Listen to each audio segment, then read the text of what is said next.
Blue face, baby. Yeah, I bust down, Tatiana. Yeah, I want to see you bust down. Bust down, Tatiana. Bust down, Tatiana.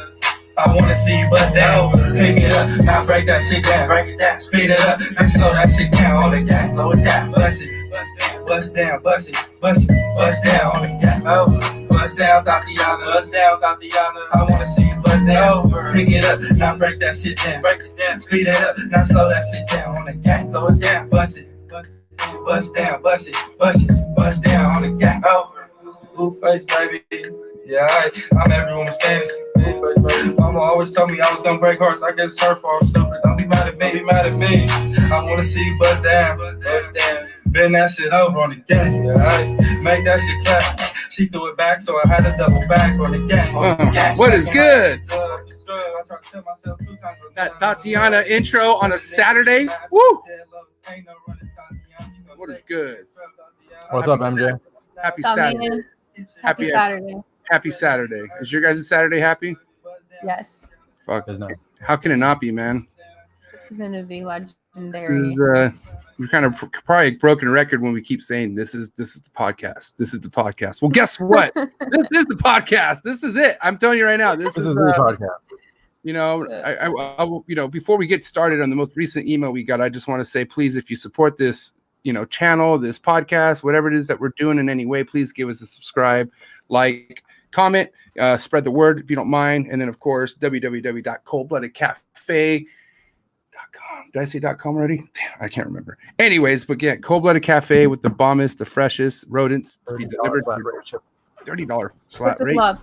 Shipped with love. Truly. You cannot beat that. You just can't. My snakes love the mammoths. That's all I got to say. Great episode yesterday with Robbie, man. Good friend of Steven, Desiree's, and Forrest's. We had some really cool talks, man. Cool stories. Sorry about the choppy reception, man, but he's down in the boonies in Florida, man. He's in the sticks. Yeah. He's in the sticks. So we made the best of it. It was cool. We had a good time. Shout out to everybody in the comments, man. Everybody who's tuning in on this Saturday. We really appreciate it. And then make sure you give us a follow on Instagram and all that good stuff. Oh, yeah, it's right there. Cool. Give us a follow on Instagram, man. That'd be great. But yeah, let's go over the most recent email we got. Now, happens to be from Bob Smith. So this Bob Smith email states here, it would really be nice. Okay, to whom it concerns. Okay, that's what it first says. It would really be nice if you guys would stop saying that every episode is going to be the most legendary episode. It's really getting me aggravated. Bob Smith, here's the deal, Bob Smith. We are not faking it. This is not fake. We can't help it if we keep getting the Legends of Legends, but this is the Legends of Legends, and I'm telling you right now, man. I've heard of this gentleman, you know, because of Forrest, and then now I actually got to talk to him and really understand who this guy is, and I am beyond stoked. Now I understand why Steven said in his episode, which link in the description below if you want to check out Steven's episode. He said the most excited, if he could bring on anybody onto the show, it would be the gentleman that we're going to bring on right now. Is that right, Steven? Oh yes. Right. And this is over the Ed Marino, which dreamy Ed Marino. We had Ryan Wollesson, all dreamy people, which we're so excited and happy we were able to bring on. But now we are going to go ahead and bring on our good friend Bill Brandt. What up, Bill Brandt? How are you, sir? I'm doing well. How are you? Hey. We're excited. Little bit embarrassing to have that kind of an introduction.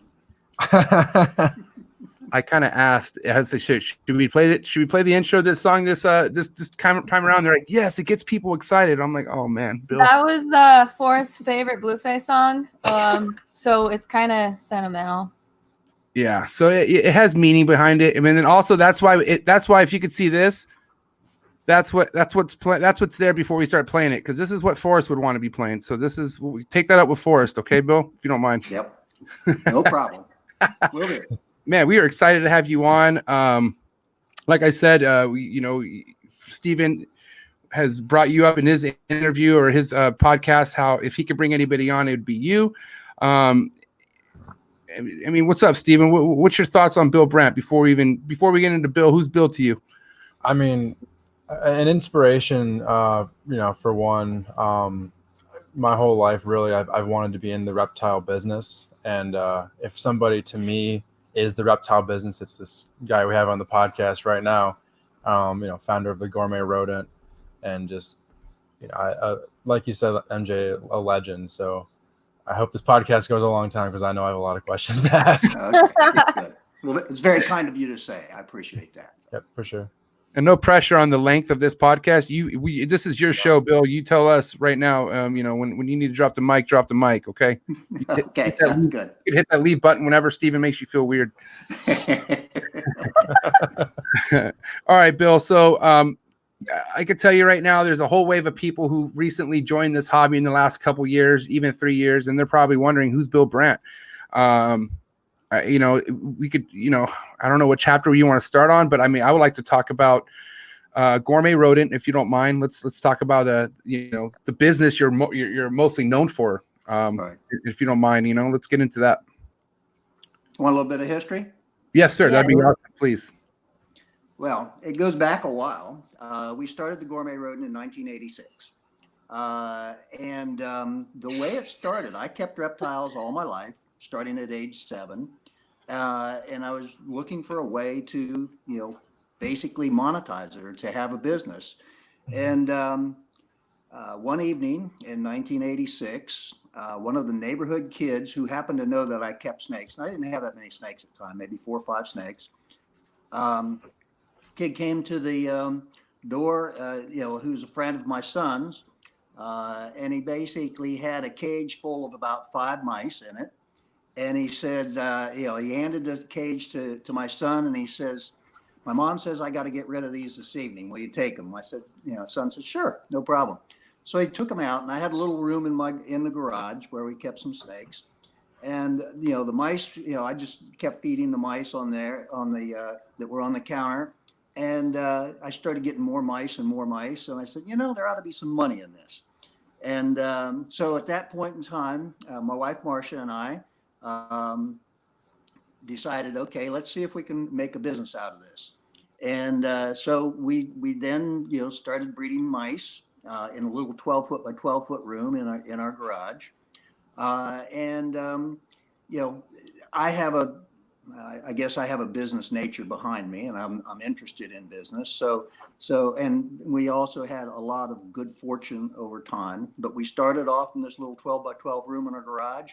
Mm-hmm. We outgrew that within about 2 years. And we were also at that time, during 1987, 88, we were buying frozen rodents from a guy who got some lab surplus rodents, and then we were reselling them. And so it just kind of went from there. We actually, when we sold the business in 2014, it had grown from both my wife and I doing it to we had 80 employees. And we were operating in 56,000 square foot of space. We had 4 different buildings that we were operating in. The bulk of that was doing reptiles. We stopped breeding our own rodents, I think, in 1986. And so after that, we were basically just distributors of rodents, frozen rodents. Wow. So you're getting all the frozen rodents in, and basically just selling them off. So you're basically a middleman, a big middleman. Exactly. A huge one. Mm-hmm. Exactly. We had one primary vendor who you would know, Kevin Bryan at Rodent Pro, was our primary vendor, and and he was the primary producer. And then we just sold a lot of rodents. We were very fortunate in the fact that we were able to strike up a business relationship with a large big box chain of stores. We started doing business with them in 1997. They had about 320 stores at the time, and then when we sold the business, they had 1,350 stores. So our business grew as their business grew. Mm-hmm. It's freaking awesome. Do you want to get something in on that, Steven? Or I don't want to just hog it, because I could keep going. And so, what was the evolution of the reptile side of the business from your start back in that at your Good home question. too? Good question. Yeah, actually, at the time that we started, the Gourmet Rodent, and really up to that point in time, and I started keeping reptiles when I was 7 years old. That's the picture that you've got, when at the beginning of the show. Yeah.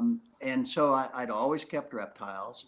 I'd always been a boa and python person. I was primarily interested in them. I was not a lizard guy at all.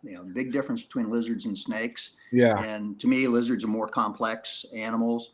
And so starting off, we didn't have an exact business plan on the reptile side of our business. We just wanted to produce a bunch of snakes and try to make a living at it.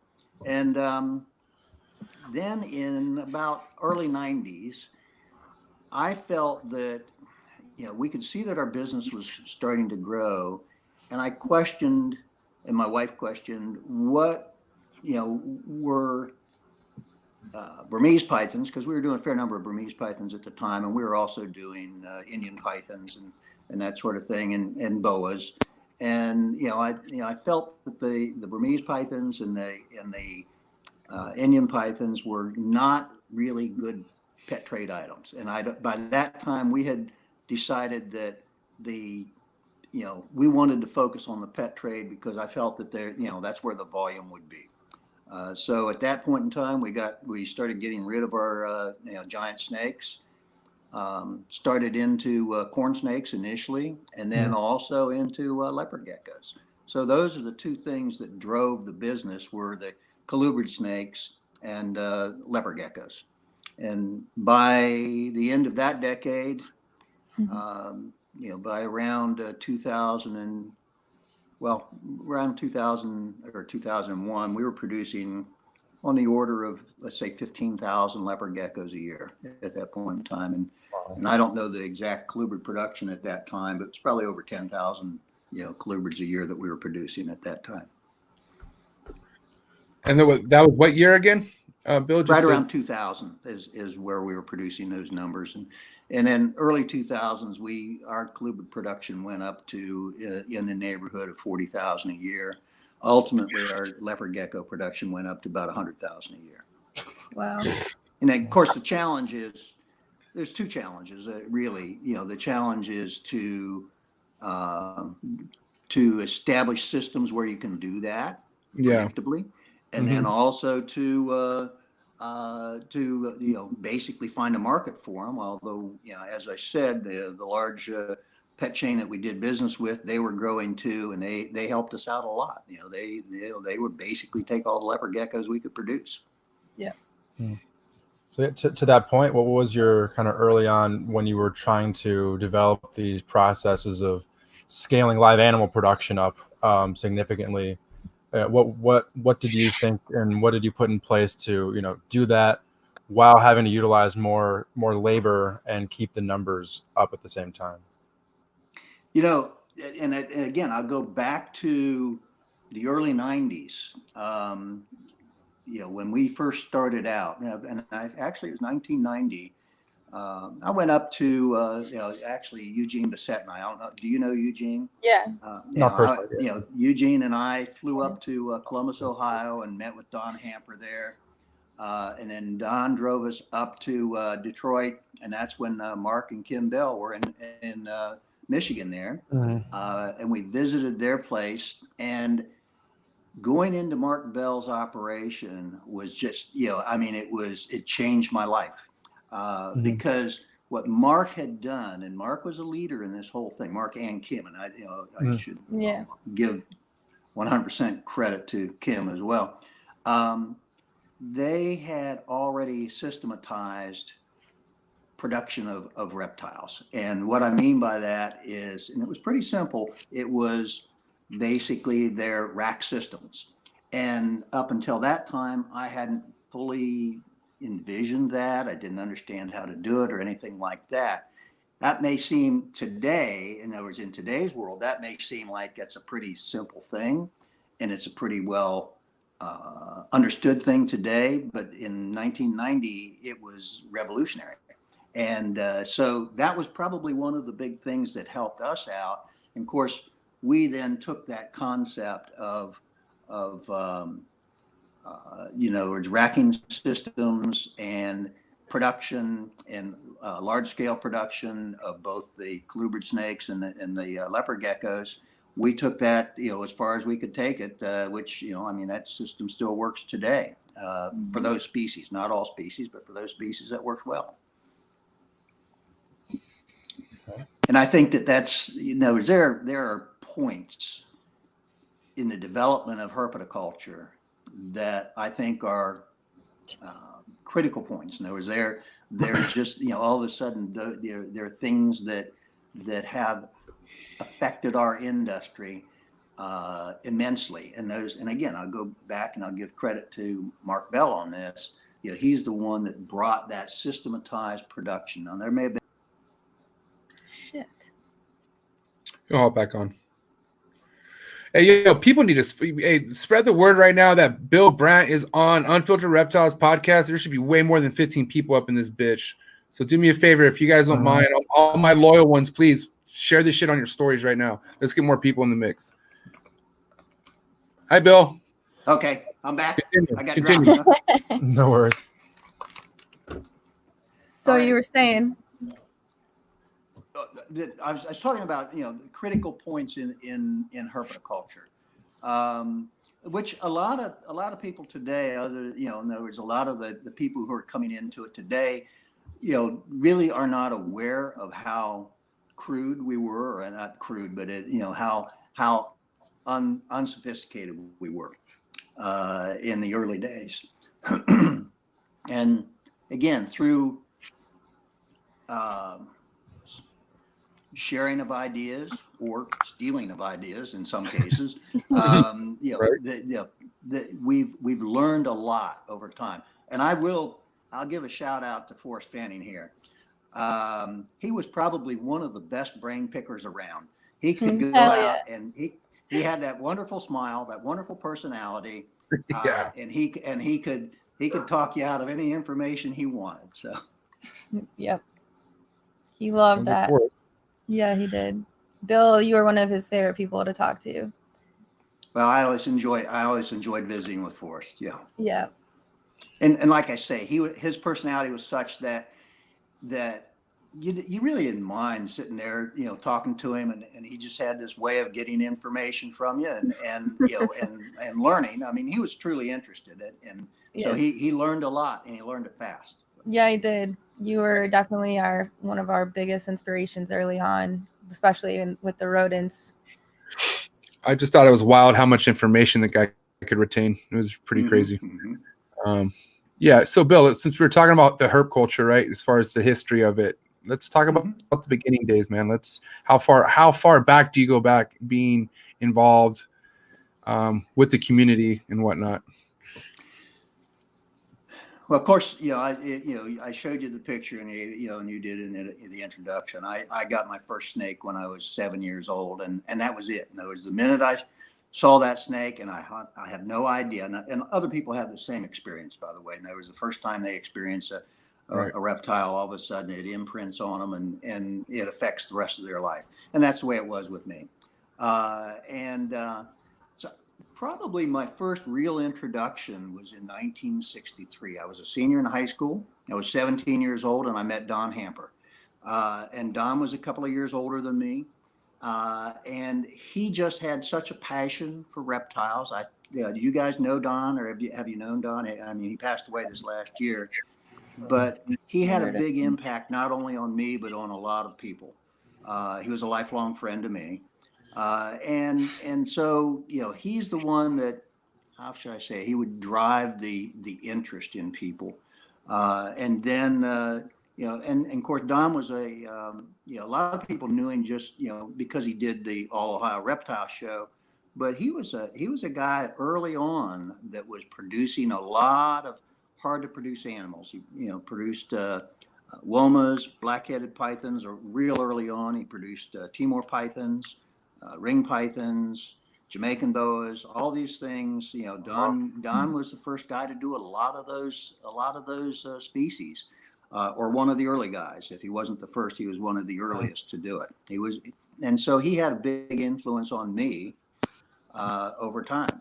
And so that's what got me going. And then in the early 70s, at the time I was teaching school, I had assembled a fairly large collection, mainly boas and pythons, kind of a postage stamp collection in a way. I had early on Macklitz pythons when, probably some of the first ones that came in the country. I had some scrub pythons. I had Indian pythons. I like, the giant snakes and that sort of thing. And so I really started to learn then. The first purpose bred snake I ever bred was Indian pythons in 1974. And that, and it was, some dumb luck probably. I didn't really know what I was doing, but it was my start. And I've asked that question to some of the long-term herpers. When's the first time you purpose bred a snake? And today that sounds kind of it sounds kind of odd because people are breeding snakes a lot nowadays. And it's encouraging to see how much they are. I mean, there's a need for imported animals to enhance the gene pool, to bring in new species, although most of the species are here that are going to be established. It is nice to refresh the gene pool, but at the same time, I think captive production is the way to go, at least in my opinion. Yeah, for sure. Me too. We missed you there, MJ.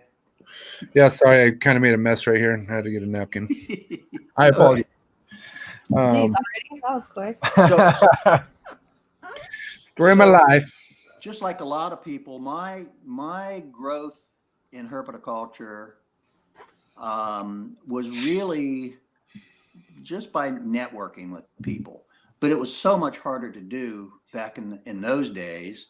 I remember I met Tom Crutchfield in the early 70s, 1973. I met Tom. He's a lifelong herper as well, and he's had a lot of influence over the years in herpetoculture. Today he's known for doing some of the Epicrates boas and also albino iguanas. But Tom over the years has done a lot of reptiles. So. Yeah, for sure. And you don't have to know him for that long to realize that. I mean, if you follow him for within the first couple months, you realize that this guy has some crazy stuff. And he's a sharp guy. He's a really intelligent guy. Yeah, shout out to Tom Crutchfield.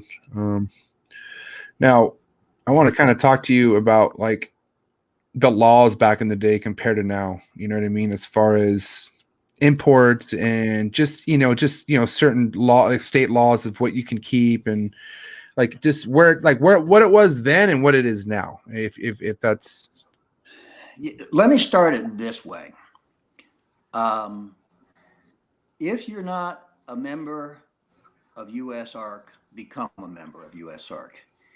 If you don't support USARC, please support USARC. They are looking out for our industry. PJAC does it as well. And PJAC is Pet Industry Joint Advisory Council. They do it more broadly for the pet trade. USARC is focused on reptiles. And they most directly affect our industry. But we need protection. And I'll give a shout out here. Well, first of all, to USARC, and the big money behind USARC is Gary Bagnall with Zoom Ed and Todd Goodman with Timberline Crickets. And so those two guys have done the heavy lifting financially. But then there's two more people who really were on the forefront of supporting USARC, and that's Bob Ashley and Brian Potter at the NARBC. And if anybody's been to the Tinley show or to the Arlington show, that there's always an auction that's done, and they raise a lot of money that supports USARC. And so that is something that needs to be continued, supporting USARC. To answer your question about the early days of the law, My interaction in any legislative issues started back in around 1990 on some Florida issues here.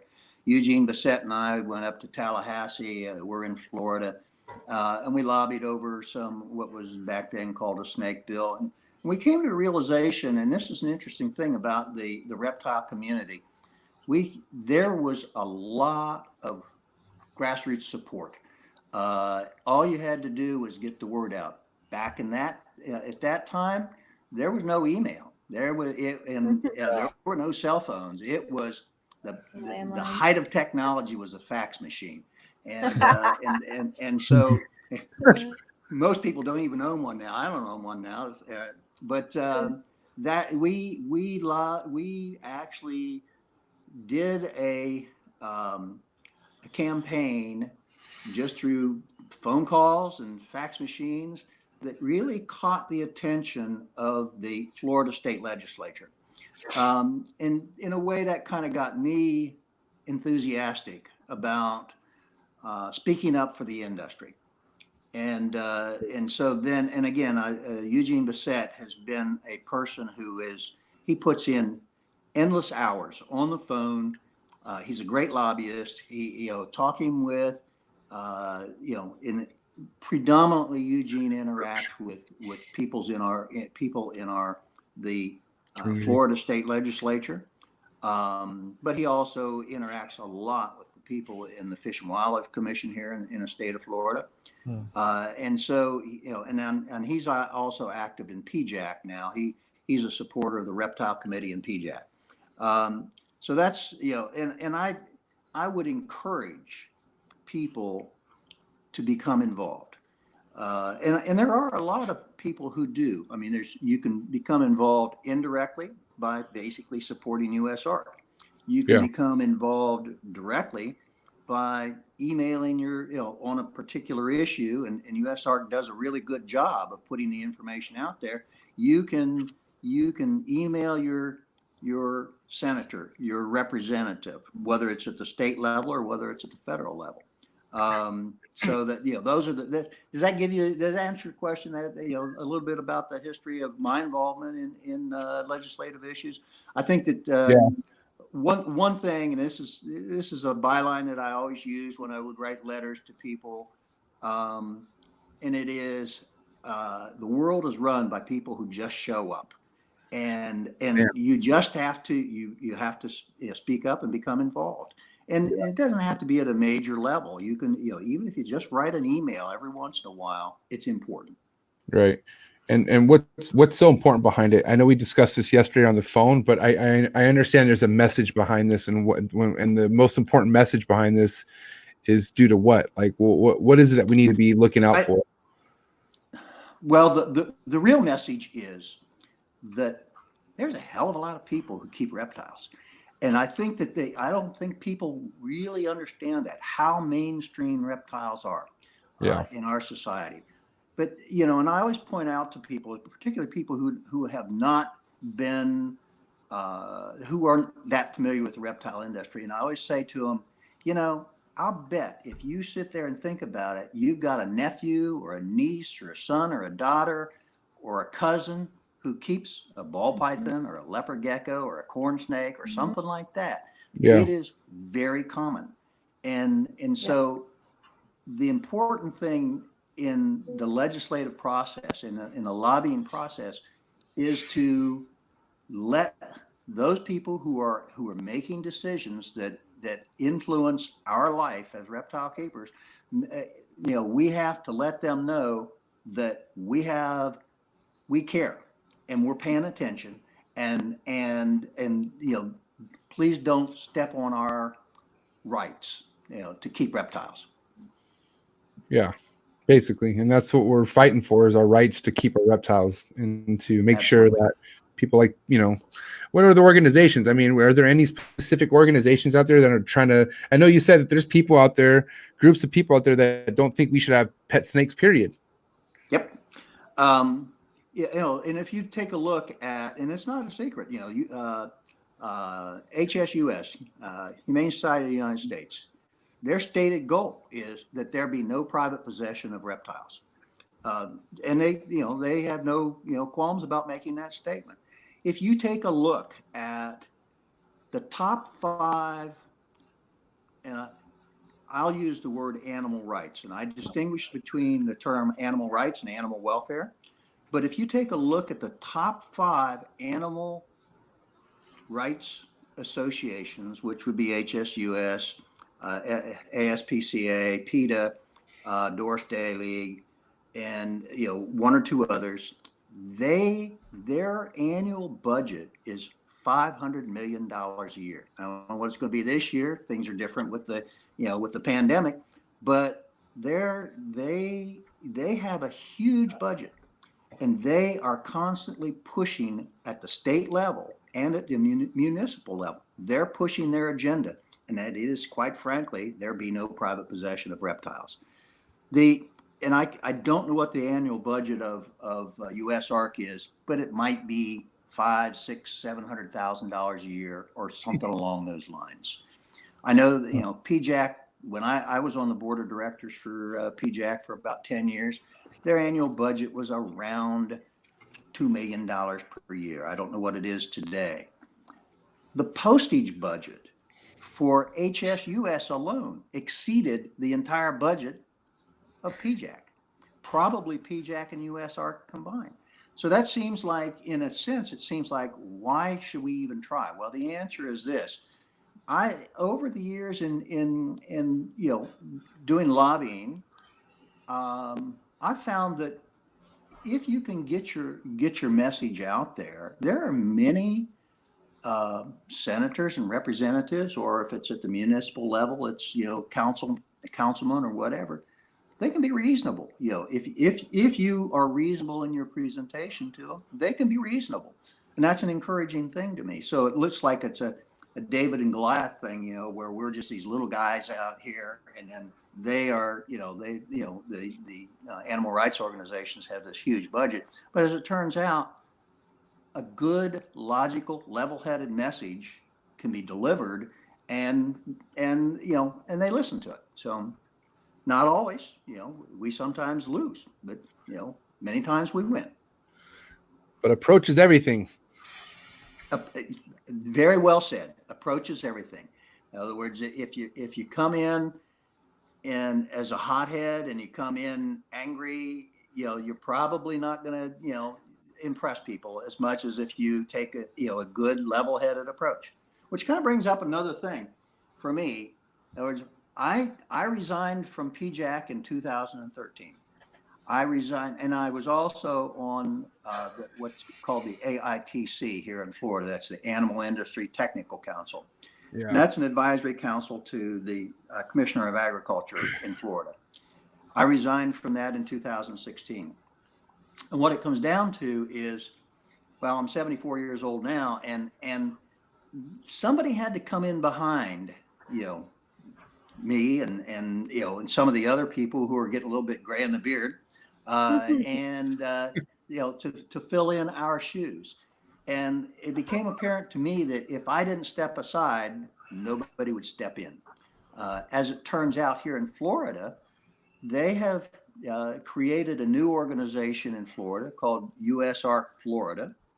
And there's still 1 or 2 graybeards on the board there in USARC Florida, mainly younger people. And I think that that's extremely important, and it's very encouraging. I went to one of their meetings down at the Tampa Repticon show, and it was great to see the level of passion that they had for what they do. And it was great to see the cooperation between them. Not everybody agrees. Some of these guys are, competitors, and they piss one another off every once in a while and that sort of thing. But at the same time, it's great to see, and they really step up to the plate for the issues of the industry. And there have been some real issues confronting us in Florida, as I suspect there are in every state in the United States.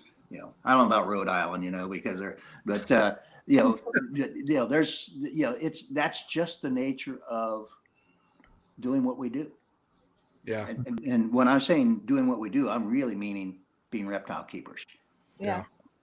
Yeah. You know, we've got one of the things I've noticed, you know, and I'm sure you have too. It's a lesson in discrimination. We have been discriminated against because of being reptile keepers, particularly being snake keepers. You know, snakes don't have a good, a good rep. No. And so, you know, that discrimination that comes against us, we have to work at, you know, and we have to, and I've noticed this, and it's a very encouraging thing. Most hardcore, you know, dyed-in-the-wool reptile keepers get it. They'll do things like talks in schools. They try to introduce kids to the animals. They try to let them understand that they're not harmful, you know, that they're just fascinating beings. All of these things that we have, that we all know as reptile keepers that are not necessarily known in the general society, you know, that's you know, something that we have to communicate, and we have to be aware of it. So. Yeah, I think the whole educational piece is like my biggest push. You know, at some point I want to be able to, you know, because around here where I'm from, it's like somebody posts a picture of a rattlesnake or something. It's like, oh, kill it. It's always kill it, kill. Like that's the first resort.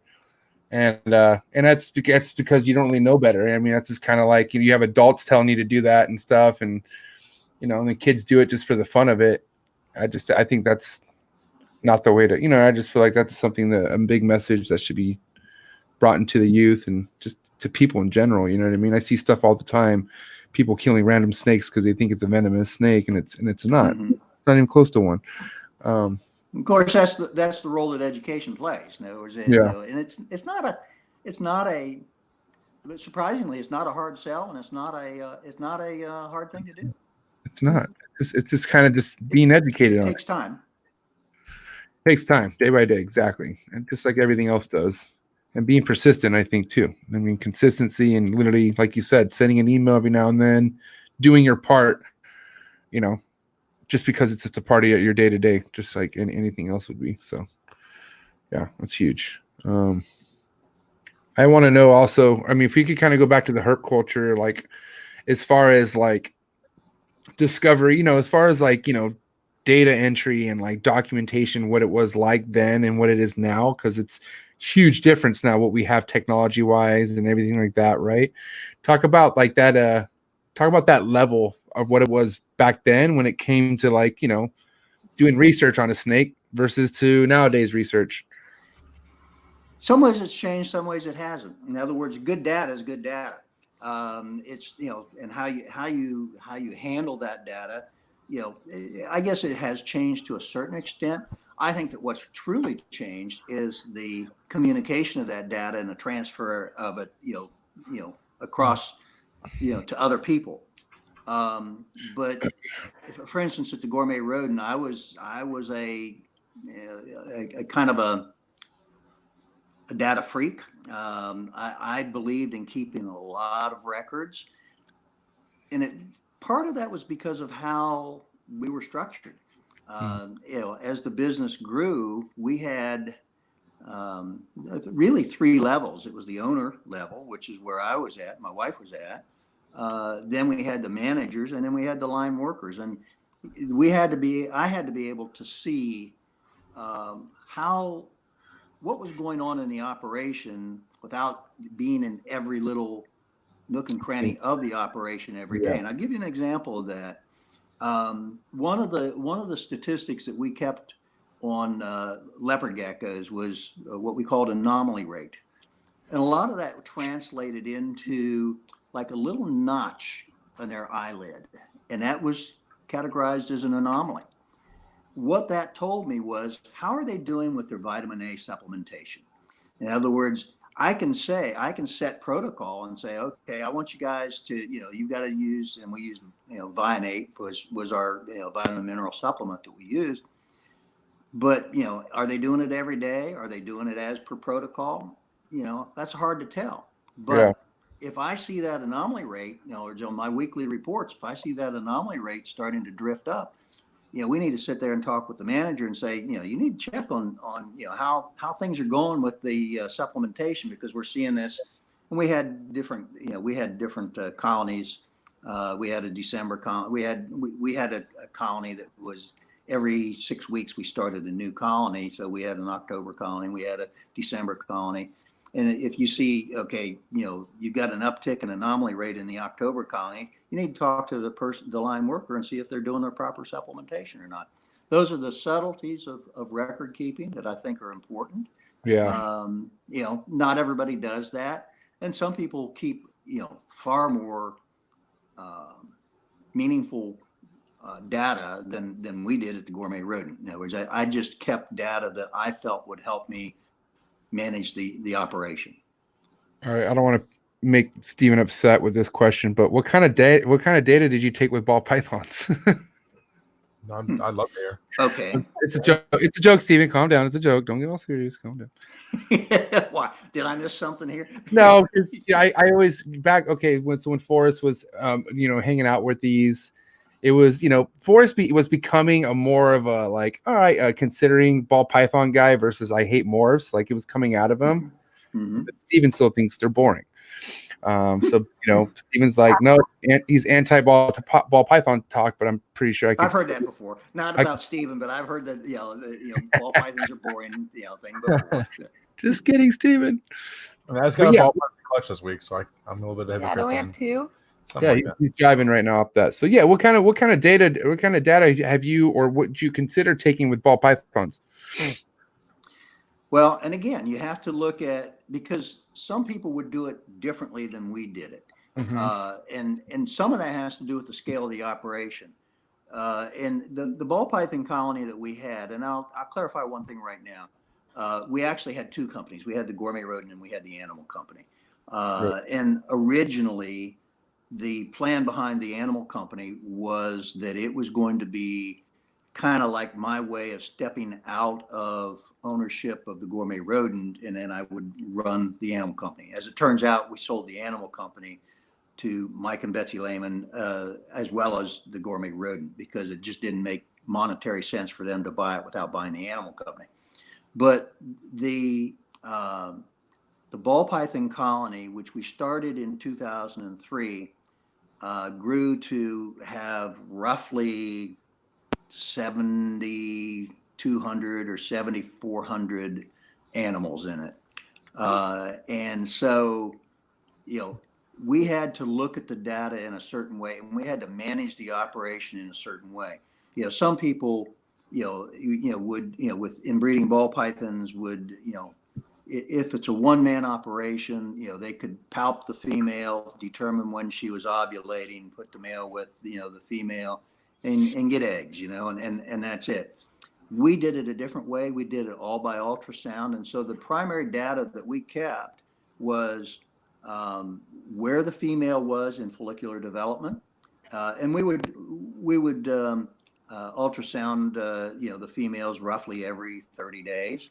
And then we would obviously record when they dropped their a clutch.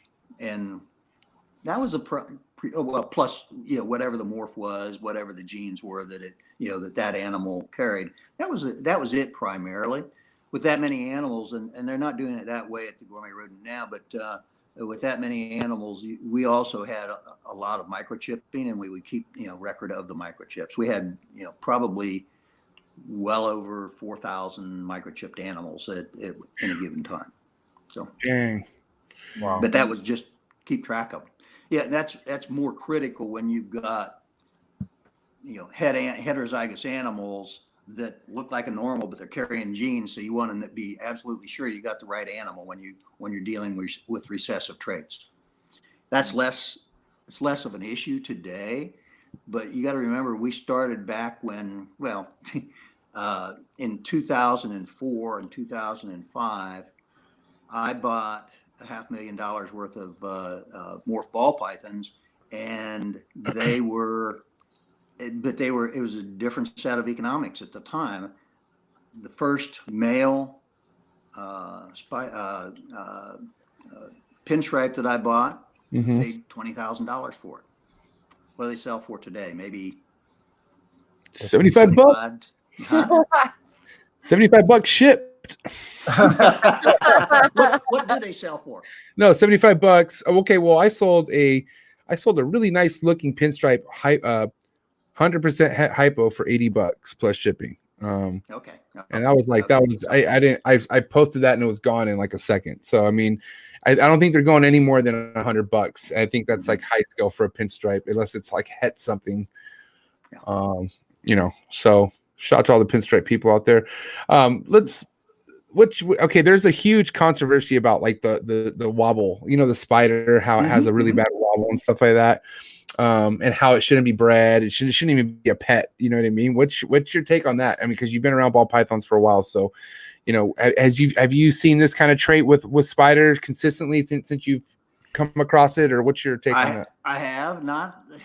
We were fortunate in the one. You know, we had ones that.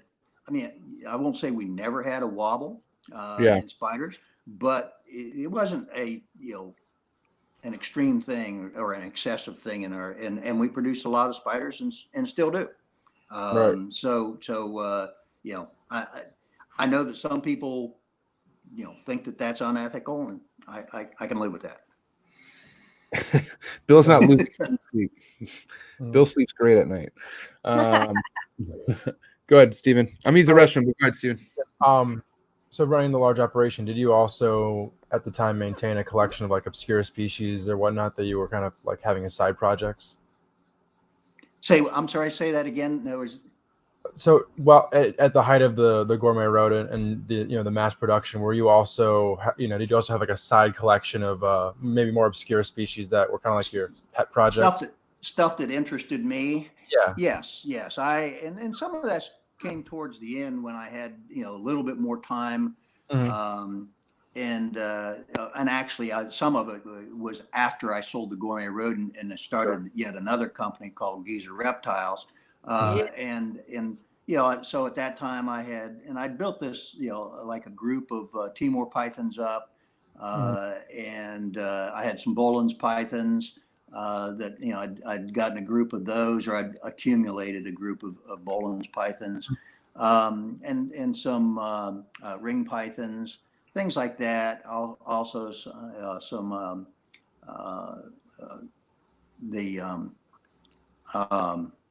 just a few things like that. So I was, I did some side projects just for entertainment, if nothing else. But again, that's in running the business. I was 2 steps away or 3 steps away from the actual day-to-day care of the animal, and that takes a toll. In other words, it takes a toll on an efficiency. And you can, sometimes what you're trying to convey to somebody, but you don't convey it real well, which is one of the challenges of management.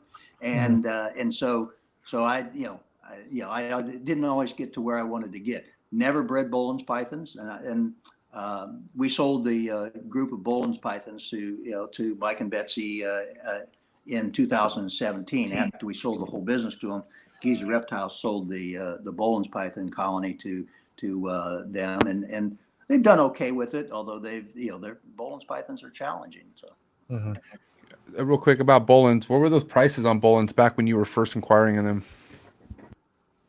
I got most of them from Michael Cole, and I'm thinking I can't even remember.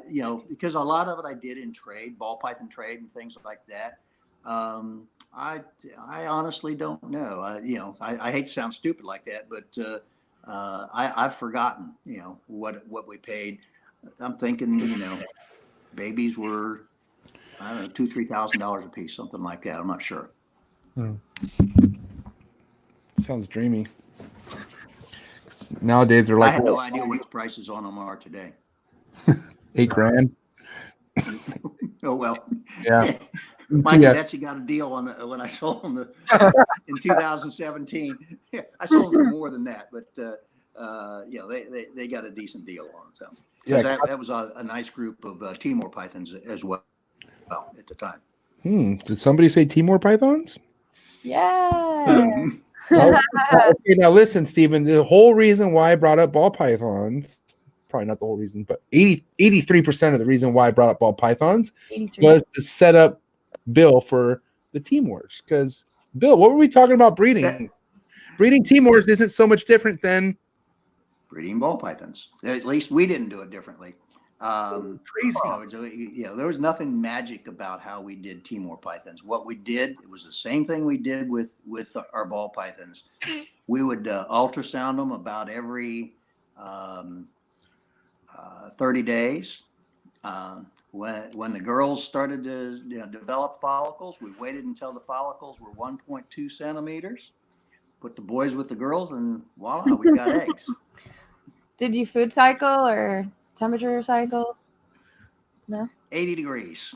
Yeah. 80 degrees year round. 80 can't go wrong, dude.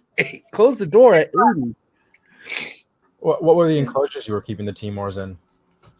Racks, right? Did you see that picture that I sent along with where I was holding the Boelen's python? Did you see that picture? Yeah. I'm not sure if I did or not. I was standing in front of. Stand by. No, go ahead. You can keep talking. Those were Vision boa cages. All right. I want everyone to pay attention here. All right. Yep. There you go. Okay. In fact, those may be in front of some of the Timor cages right there. And the only thing that we did that was different from a ball python is that we cut a little arch out of the end of a Van Ness CP3 rat tub. We flipped it upside down so it had a hide box in there, and that was it. Wow.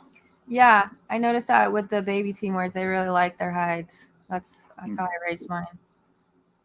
So anyway, that was as difficult as we made it. They were, and MJ and I talked about this a little bit before when we were getting to know one another.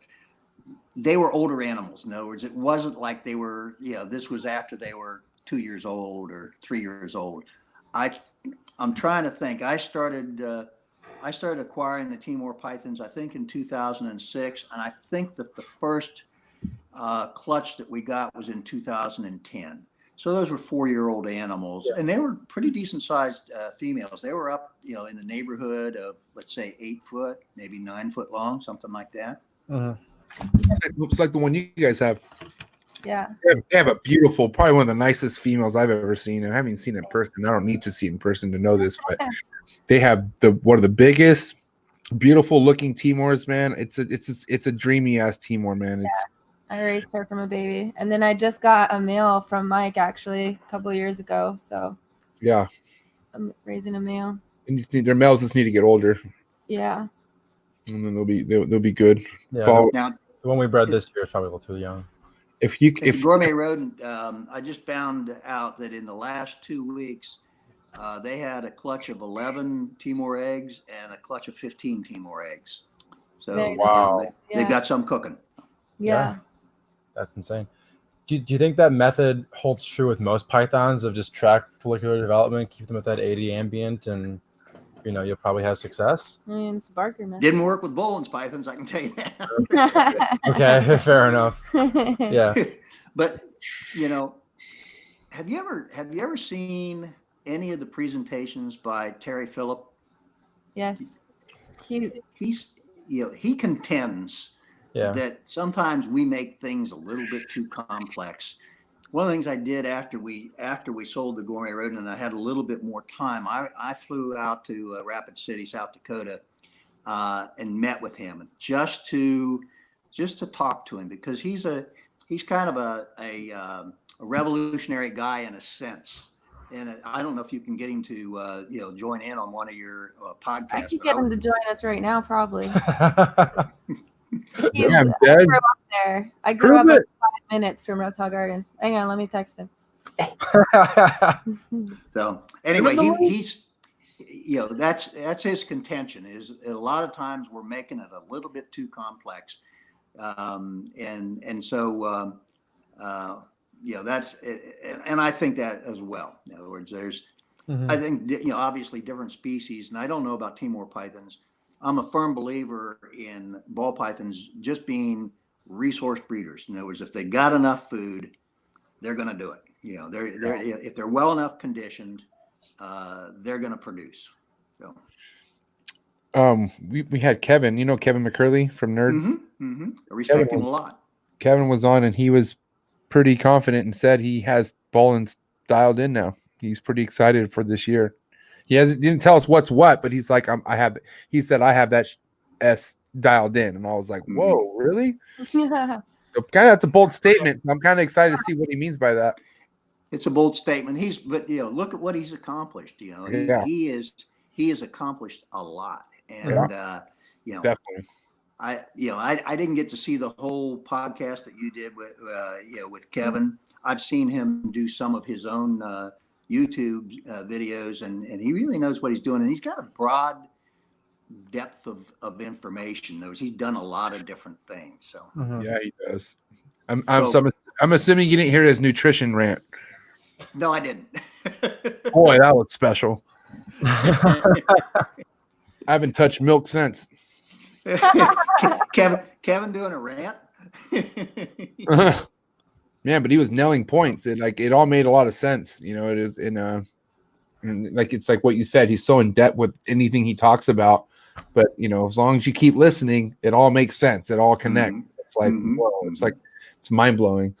Did you get into his role in the ball python industry? Because I think he's huge. Steven, I didn't want to lose Steven, so we didn't get too much in depth with the. We did talk some about We did, yeah, because we told him, like from when I started doing more, I started talking to people who've known Kevin in the beginning days, and they're like, yeah, this guy was legendary in ball pythons. Like he was making the craziest ball pythons in the beginning days, and that's kind of what gave him that foundation to lead to God knows what he works with like top of the top of almost everything, and everything he works with is amazing condition, and like his basins and his his monitors. It's crazy how dialed in he is with everything.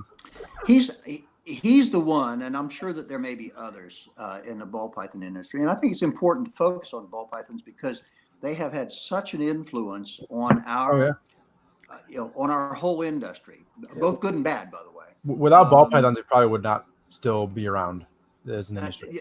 I don't know if I would say that completely, but ball pythons are extremely important, and from a variety of ways. In other words, they bring a lot of new people into the hobby.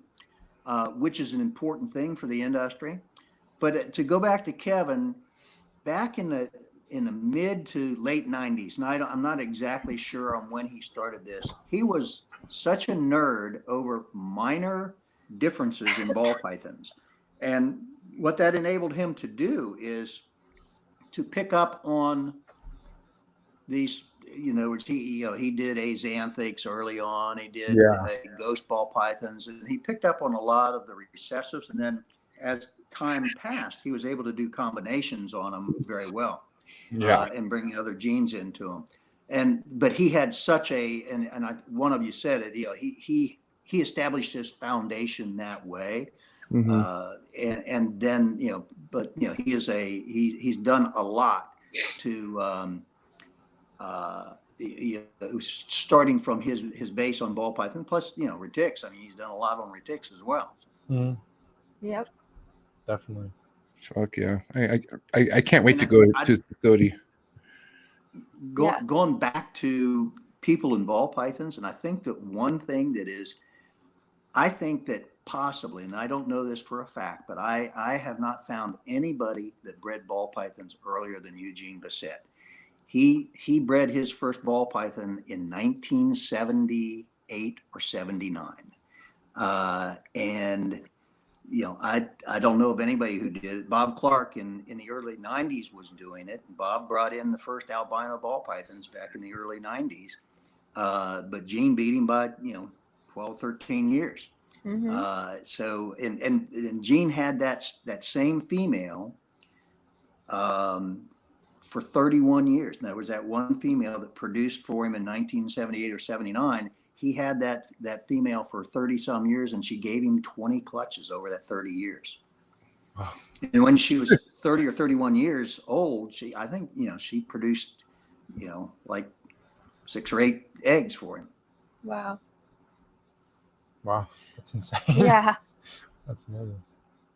Which tells me, in other words, as I look at it as an investment, a ball python is a good, from a business perspective, a ball python is a good investment if you understand the game that you're playing. In other words, it's a long game with ball pythons because they're not dropping a bunch. It's not like a bearded dragon giving you 60 eggs a season for 2 seasons and then they're done. But you're going to get a number of clutches over a long period of time. Yeah, and that's what it's all about, longevity. Now, as far as the Bolins, right? That's, you said earlier, that's always been a dream animal of yours, right? You've always wanted a Bolins, correct? Mm-hmm. Same. Yeah, same. And I've yet to even touch one. I've seen one through a enclosure. I've yet to even actually interact with one, and I can't. It's going to happen eventually. But what I was going to say is, though, after keeping them for so long, when was it that you tried breeding them? Like, when did you start getting reps into that and start like trying to breed? Bolins, yeah, Bolins. I can't remember when we got our first ones. Probably 2010, 2009, 2010, in that range. And of course, I sold them in 2017. Right. Started trying to breed them, and again, I was trying to breed them just like, in the cages that you saw in the back of that picture, and was not successful. And then Mike Lehman actually had Mike, the current owner of the Gourmet Rodent, had he had one female. This is about 2 years ago. Died, and they found eggs in her. I don't know if she'd come down with a respiratory or what. Bolins, come down with some sort of a funk over time. So he had some successful breeding, but didn't get any, no product from it. Yeah. And then, so, let's see. So at that time, so 2010, throughout those 7 years, you kept trying every year, right? Not until, of course, you got to remember, I was buying, little babies, growing them up. Oh, so you raised them. Yeah. We raised them. In other words, every one of them was raised from a baby. I didn't buy any, even subadult animals. I bought all the beautiful little red ones, or rusty red color. And those were imports, correct? Yep. Well, right. They were actually, and again, I got those through Michael Cole. Okay. And they were, I think I got a couple of them from one or two I may have gotten from Don Hamper. I'm not positive about that. But the ones that Michael Cole had were captive bred in Indonesia. Yeah. Okay. I feel like okay, now let's talk about why has it been so, I don't want to say easy, but it seems like they're having the success rate is breeding Bolins is way higher in Indonesia or wherever it is that these are being shipped from. Is it just all location, you think, or? I'm not sure. I believe, and I'm not 100% sure because Michael's not put out any manuals on what's going on with it or anything like that, but I think they were done in outdoor cages, and not in fairly spacious cages. Yeah. And I think that's Mike at the Gourmet Rodent is going to give it an attempt at doing outdoor caging on them, because obviously indoor caging hasn't been all that successful up to this point in time. So I think he may be working on some outdoor caging for his Bolins pythons. That's how KESZEY did it in Costa Rica. The indoor giant Bolins enclosures. Mm-hmm. Brought him up earlier. KESZEY. So yeah, I think that's cool. I mean, it's amazing because Ari Flagle. I've been reading his. Do you know who Ari is? Bill? I do. Mm-hmm. So Ari's a big inspiration of mine. I've read his book, The Serpent in the Clouds book, and he was taking temp shots of like these Bolins being in like 53, 54 degree weather. Like, you know what I mean? And it's like, I don't know. I think we have it all wrong. I mean, for the most part, as far as like what their actual climate is and what they're actually could, I don't know. It just blew my mind. You know what I mean? Because it's nothing like we you know, it's nothing like a Timor, it's nothing like a ball python, but it's a python. You know what I mean? Just a different breed. I listened to a podcast, or I don't know whether it's a podcast or what, but a thing that Ari Flagle did on a trip that he took to basically their habitat, and he described it as cold, you know, and he took temperatures, and this was on a female that was on eggs, and he took temperatures, and she was kind of holed up in a root burrow or something like that. And as I recall, it was like 68 degrees or something like that. He said it felt really cold though. But then on that female, she had generated a temperature of, I think, while she was incubating the eggs, she was up at around 88, 89 degrees, you know, on the eggs. Oh, wow. So they've obviously got some, well, they've adapted to that sort of a harsh environment. Well, maybe at some point we'll hear what Kevin has to say, and he'll spill the beans in a book or something. Yeah. We'll I hope he's successful. Yeah, for sure. I hope everyone's successful at this. I mean, that's what it's all about. The cool thing about this hobby, it's like you want somebody to be successful because it's only going to be like, wow, it's going to get us answers to something, you know. Hopefully, which is the way we've gotten along up to this point in time. So, right. Let's see. You know, it's going back to the history of things.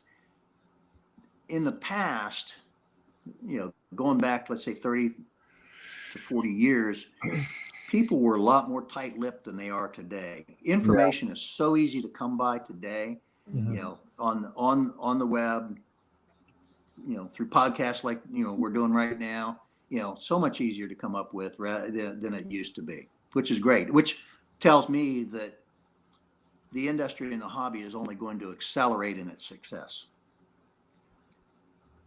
Yeah, 100%. Talk about success. I'm going to tell you right now, as long as I've known Steven, all he's ever wanted was to breed scrub pythons successfully. And his year was this year. He actually did it. He has 11 beautiful eggs. The 11th one is mine. It's crazy, right? Congratulations, because Steven. my room is Thank you. 80 degrees. Oh. Yeah, This ready to try to take freaking give it all. Anytime she can take credit for something, she will. It's unreal. Yeah, who's gonna dispute Desiree? Me. Whatever. Steven, give me an education on scrub pythons, because it's not something that I have.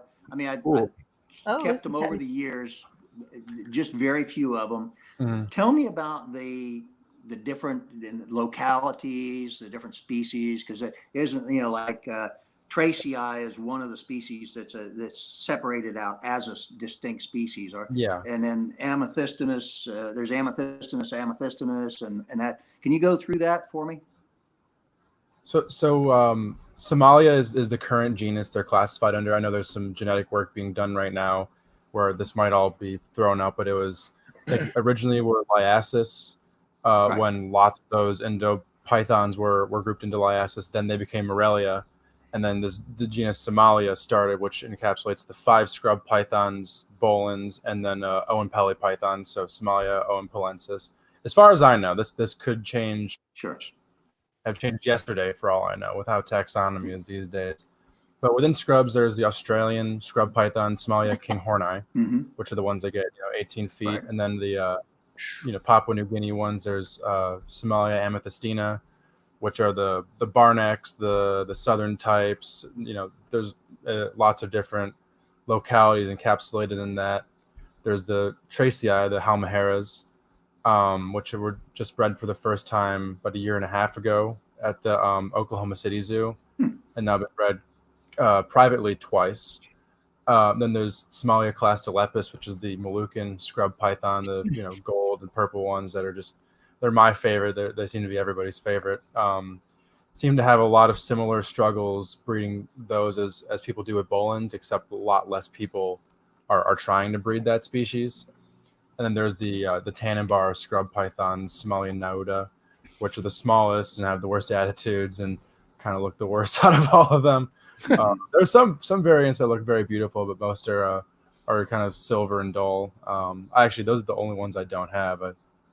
I love some of them, but I just got a clutch of barneck scrub python eggs recently, and now we're into incubation on those. Yeah, So boy. you're doing Barnax, and you got 11 eggs. 11 eggs. Yep. Yep. A lot of 11 pearls. They look amazing. They do look very good. Yeah, you should have seen it when she was about to lay, just every single day, multiple times a day, like peeking in on her, and I'm like, let her be, let her be. Let the kid live. Yeah. Mm-hmm. But it was I think it was kind of a dumb luck instance, but hey, I'll take it. I found out my male was in fact a male about a week before I started breeding them. You know, I bought as a female and then shed big sperm plugs. I'm like, okay, well, I told him to pair him. Did you? And it was all me. Another one for Des. A big weather shift back in November, and paired them up. They were locked in about an hour, and I think I saw them walk either 5 or 6 times. And actually, a lot of people who have bred scrub pythons, especially recently, you know, there's a big push for large enclosures, and I'd love to do that, but I got a clutch of eggs in those 4.5 foot Christmas tree totes. So I don't know. when are the eggs due to hatch? Like late June. All right. Yeah. So, again, this is probably my most exciting moment as a reptile keeper was getting those eggs. Milestone for sure, bro. Are you doing them in an incubator? Yep. Yeah, I have them at 86, and from people I've talked to, including Patrick Holmes, who's in the comments right now, they let off a lot of heat in the last couple weeks of incubation. So when they're about 2 weeks out, I think I'm going to drop that temperature a couple degrees, be checking in on the actual surface temperature of the eggs. I think they're prone, especially in like a smaller space, to overheating in the last couple weeks of incubation. Good to know. All right. That's cool. Congratulations on that. Thank you. Thank you very much.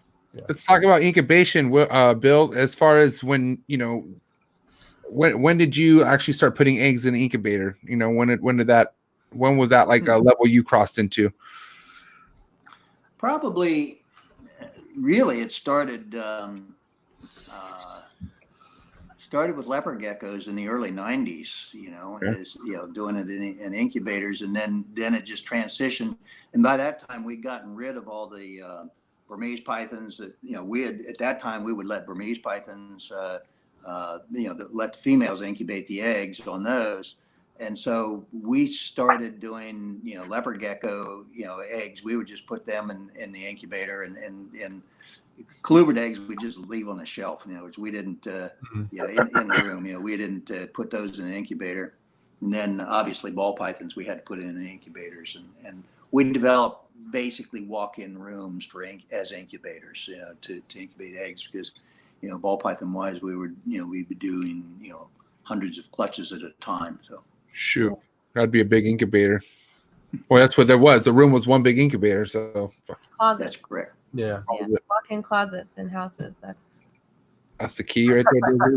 That was your idea, correct? You came up with that? Yeah. Well, yes. What we did is we basically did insulated rooms, and then actually this past year, obviously my wife and I don't own the business now, but Mike and Betsy had a great year on ball pythons this last year. They produced over 3,000 clutches, and they had, when we sold the business, we had 3 different incubator rooms. They ran out of space, so they had to quickly put another room together just to handle the eggs that they had. And each of those rooms would handle about 200 clutches at a time. And obviously, 3,000 clutches that was stretched from January through December, for that time. 3,000 clutches. That is so heavy. I'm over here trying to break, double digits. This guy's talking about 3,000. It's crazy. It's insane. Let me ask you about at what point in your career of, breeding anything was when you're like, hey, I need to get a staff. Like I need to get help with this. Like when did that come into the picture? Employee number 1, who happened to be my son, came along in 1990. Okay. And then in the early 90s, we started adding more and more people. to our staff as things started getting bigger. And interestingly, in 1992, a man, just from the business community in Gainesville, Florida, visited us, because he was interested in what we were doing. And he made a comment to me that stuck with me. And it was, he had tried to sell his business, and he tried to put a value on his business. And, at that time, he brought in a business appraiser, and the appraiser said, "Tell me about your number two man." And he said, "What do you mean by that?" He says, "Anybody that's going to buy a business is going to, aren't necessarily going to want to operate that business. You've got to have somebody to operate your business." So in 1993, we had 6 employees at the time. Our 7th employee we hired our first manager. And at that point in time, having that in mind, and so as early as 1992, I started to consider, how do I sell my business? And I think every business should do that. In other words, they should look at their exit strategy early on in the process. Otherwise, you've got a job for yourself, and there's nothing wrong with that. But at the same time, if you look down the road far enough, then you need to prepare for that, which is exactly what we did. I started thinking about in 1992, how am I going to sell this business? It took clear until 2014 before we sold it. And I didn't sell it because I didn't enjoy the business. I love the business. But, at the time I was 68 years old, I figured, there's a lot of responsibility with that size business. So to go back and answer your question, we started picking up employees around 1990. And then at that point, you were producing how many leopard geckos, ball pike on the clutches? Like, where were you at? I mean, where were you at level wise with anything at that point? Like, how much were you doing by yourself basically before you were like, shoot, give me a crew? Yeah, we had a lot of mouse poop and a lot of snake poop under our fingernails. At that time, and so we, it was both, Marcia and I did a lot of the work early on, but where we were at is, and I have to kind of think back about it, but the rodent side of the business, we started to pick up larger accounts starting in 1990 and 91. We picked up actually in 87 or 88, we picked up Silver Springs, which is no longer an attraction in Florida, but at the time it was a fairly large attraction. They maintained a lot of animals, and that was kind of like what kept us going in the business, is when we picked up Silver Springs. And then we picked up the account with the Dallas Zoo in the early 90s. We picked up the account with Disney World. They did not have the Animal Kingdom at the time, but they did have an area that they kept a lot of animals in called Discovery Island. And so we picked them up. And then we started I think in the early 90s, we picked up, we would just supply pinkies to the San Diego Zoo. And of course, a lot of those accounts, we also picked up SeaWorld as an account. And so again, in those early days, and feeder rodents were done, but they were not done like they're done today. The feeder rodent industry has evolved over time, just like the reptile industry has evolved over time. Yep. You're looking at one of the rodent companies that are just killing it right now in the game. Cold Blooded Cafe. Congratulations. One of our sponsors, by the way. It seems to be a good time to sell rodents right now. In other words, during the pandemic, I don't have, has your business picked up, Des? Yeah, like big time, like 300%, like and triple. Yeah, and congratulations. I'm glad to hear that. What do you think that's about? Do you know? Well, to be honest, it was Forrest passed away, and they started pushing that out there, and so that week after that, it was what we say 150% up from the week before, and then the pandemic started. Yeah. Once everyone was like, Ian Bessel promotes you guys. Yeah, Ian But Ian's a good guy. yeah, Ah, we love Ian. started losing their mind about shelter in place and whatnot. We had by previous standards like 4 or 5 times our biggest week ever, and then once everyone's like, oh, okay, UPS is still functioning, FedEx is still Yep. functioning. Yeah. Yep. It dipped a little bit, but was still high, and now we've leveled out at like about 120% above our largest average week before, as like consistently where business is right now. I think one of the things that's about is that all the weekend shows have gone away. Yeah, that's Yeah, They're my rodents wholesale somewhere. customers I had none. Like I'm not shipping any much for wholesale right now at all. Yeah. It's except for a interesting couple how it's big, changed. big guys are still buying, but And there seems to be a rat shortage right now too. Yeah. And, Yeah, there does. Yeah. not for us though. We're we still knock on wood have great rat production. So Great. yeah, it's a very interesting time. And once everything opens back up, it'll be very interesting to see how it kind of corrects back to a more normal cycle as far as industry goes with local sales and whatnot. But for now, riding the wave definitely. My guess is you're going to retain a lot of that business because people are going to. I think so. People they realize, okay, I can do this online, and if I don't have to go to the reptile show to pick up my rodents. Yeah. Right. And the thing with us, we have a lot of repeat customers. People will reach out to us on a weekly basis, basically saying, we've never seen quality like the rodents from you guys. So I think we'll probably lose some business to local shows again, but I'd expect it to stay up about where it is now, based on our history of repeat customers. Yeah. Right. Yeah. And that's that's how you build a brand, and people like to do business with the same people year in and year out, and again, part of when Marsha and I started the business, we included the rodents not because I was like, the neatest thing ever is to breed mice and rats, although I do happen to enjoy it. Oh yeah, but we wanted a stable product that stabilized our business, and I think that you'll find that that's exactly what's going to happen in your business. It's the ground floor of everything. Yeah, we don't make any monies on our reptiles. Like we've kept them, and Brad. Well, now we will because this guy. But we've kept them this whole time and bred our own rodents to begin with to feed our own snakes, and then the rodents just got huge. And then like Forrest was just loved to collect reptiles, and he wanted to breed certain species, but he really just loved buying reptiles, and then the rodent business supported that. So now we just have all these crazy species and crazy projects, and we're like, we have to make money on these reptiles now. So we're gonna try to do that as a goal.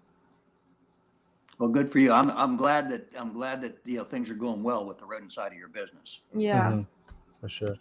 So what would you give as a piece of advice for somebody in the reptile side of the business, as far as creating a system or whatnot that supports a variety of species, to at least break even or turn a profit? I think that you got to realize that there's personality bias here. And what I mean by that is that I have never felt that I have been cutting edge on anything. In other words, I felt more comfortable at the bottom end of the market, quite frankly. It's the reason why we did leopard geckos, we did corn snakes, we did king snakes, we did ball pythons. In other words, our income stream was not based on anything really sexy, but it was based on volume.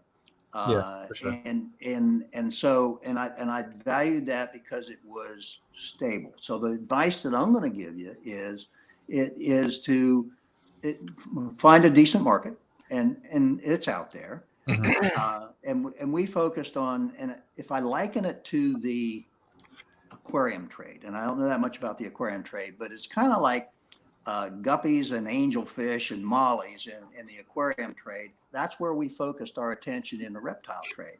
Yeah. Because we always figured that there's people coming in, and we were comfortable in supplying those entry level animals. It's Yeah. hard to identify the proper species when you do that. And, Sure. crested geckos are another one that we've produced a lot of. Mhm. But again, that was, it reflected my personality, which is I'm a calculated risk taker.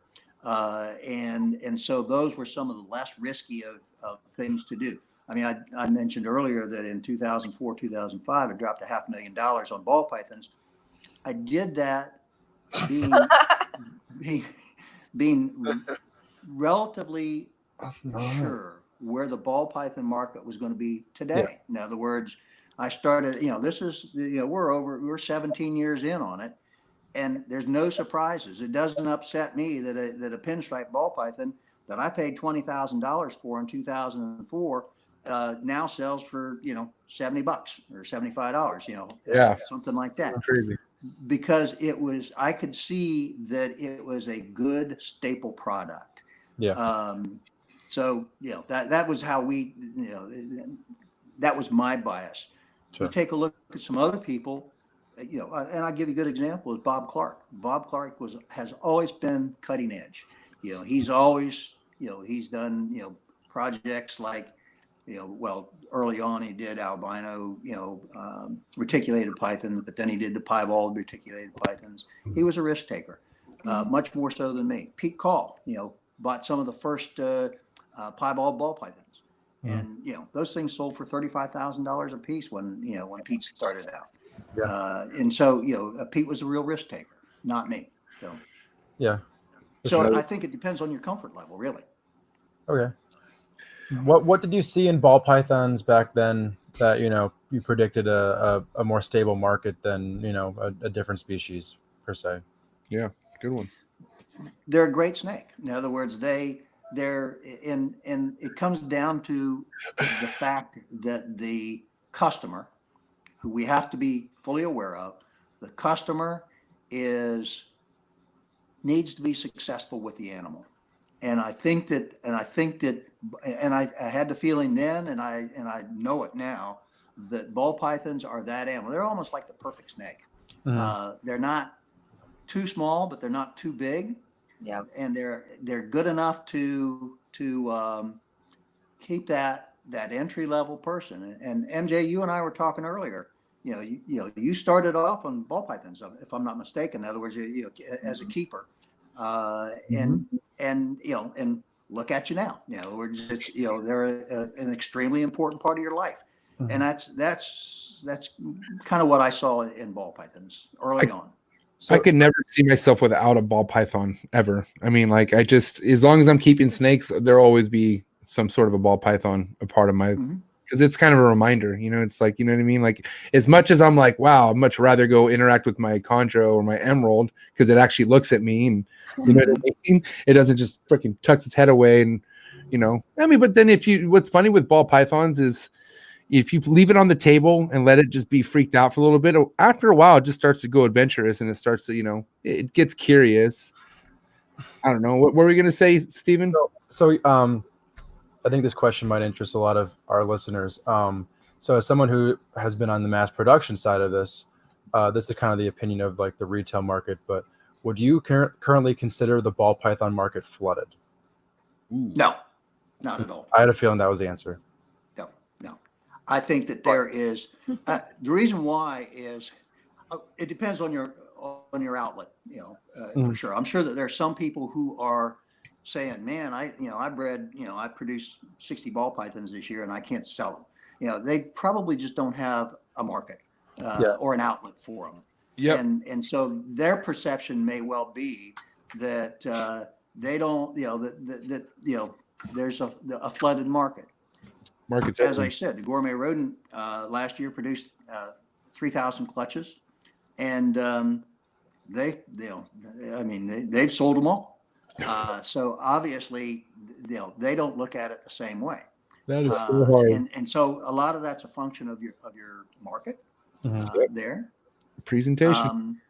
The other thing about ball pythons that I really like is the variety of morphs. I don't look at a normal ball python the same way I look at a normal corn snake. One of my favorite corn snakes is an Okatee corn. It's, you know, Yeah. a normal corn snake, gorgeous animal. Oh yeah. And there are some attractive normal ball pythons, but by the time you start putting in all these interesting genetics and, you know, not putting it into them, but you select for these interesting genetics in ball pythons, there's some really neat stuff that comes out of them. Yeah. Random stuff too. Like sometimes you have a certain genetic, and then, you know, after a couple years or something, it turns into something different. I'm experiencing that now. I have something that doesn't even look like the same snake I bought 3 years ago.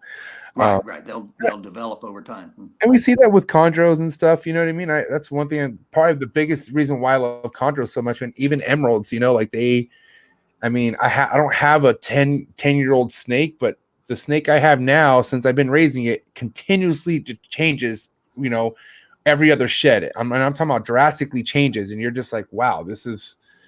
I thought you were going one direction, now you're going a different direction, and it's all. I mean, how does that ever get boring? It just doesn't get boring to me, and it's. I don't know. I love it.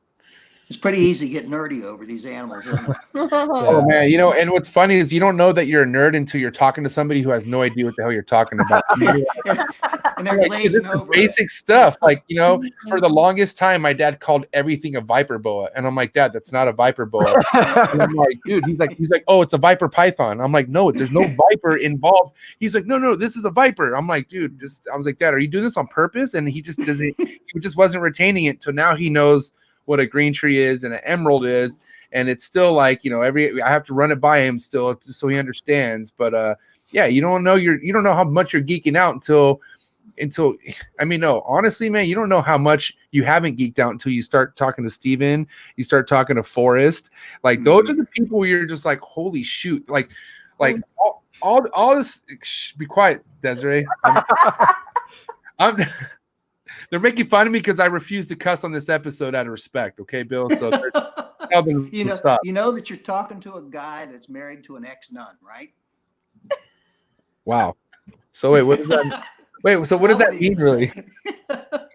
So does she cuss a lot now? Is what you're saying, or no? Okay. Awesome. Well, that's perfect. So I'm doing good then. Every once in a while, she'll drop the F-bomb though. It must be really funny. What was I going? I forgot what I was going to say now. Thanks, Desiree. That's not that important. I mean, you were talking about your dad and having to. No, was it? Or like people who are like me and Forrest. Nerding out. Yeah. Anyways, let's move forward. Wait, so the commenters want to know what your favorite morph or combo is. Ball pythons. Ball pythons. Bill. Oh, that's easy. Okay. And I'll tell you the reason why it's easy. It's a highway. Not because that's necessarily the most beautiful one, but it's one that originated at the animal company, which is part of the world. And so it was just dumb luck. I can't claim anything, you know, to be like really good in breeding or anything like that. Just one day, our manager, Susan Black, was the manager in that part of the company at the time. She calls me and says, "You got to come in here and take a look at this snake." This thing came out, and it was, you know, she was trying to breed. It was two animals that had come in as captive hatch babies from West Africa, and we thought they looked kind of like yellow bellies. And so obviously one was a yellow belly and one was a gravel, as we later, you know, found out. But, you know, but it was, because that was an exciting thing to have happen. Very little that we did was cutting edge, but that particular animal we came up with, which again was just, you know, two, you know, captive, you know, hatched animals from West Africa that we probably had less than $10 a piece in, you know, turned out. And then the first highways we sold were, you know, $15,000 a piece. And that felt pretty good. So, yeah, that's pretty sick. Wow. So, but other than that, I don't think that that's necessarily one of the best looking morphs. In other words, you know, everybody's got their opinion as to what looks good. There's just a lot of really neat stuff that comes out of all. It's never ending. Like if you really want to, I mean, the list it goes on and on. It's kind of preference of what you're used to seeing. Like, I mean, I've heard things that I'm like, you know, Mackenzie and all these weird genes. I'm like, what is that? And I honestly, it's overwhelming. And that's a bigger reason why I said, look, I got what I got in ball pythons that I want to mess with, and I'm good. I'm moving forward, and I'm gonna, because if I sit here and just think about what else I can invest in and what it does to what, it's just, I don't know. It kind of just, not to take anyone down who out there and geeks out over, all the morphs that are out there, but man, you should probably have a life, because that's all you probably do and look up is morphs. There's a lot of morphs. Like, I don't know. It's crazy. Yeah. There are a lot of morphs. Man. One of the things I go on Reddit, and if you go onto the ball python subreddit, have you ever done that? I have not on Reddit, but I'm gonna check that out. You go onto the ball python subreddit, and the people who come on there are not. It's pretty clear to me that they're not reptile nerds. They're not ball python nerds, really. No. And it's encouraging to me. I mean, somebody will come on and they've got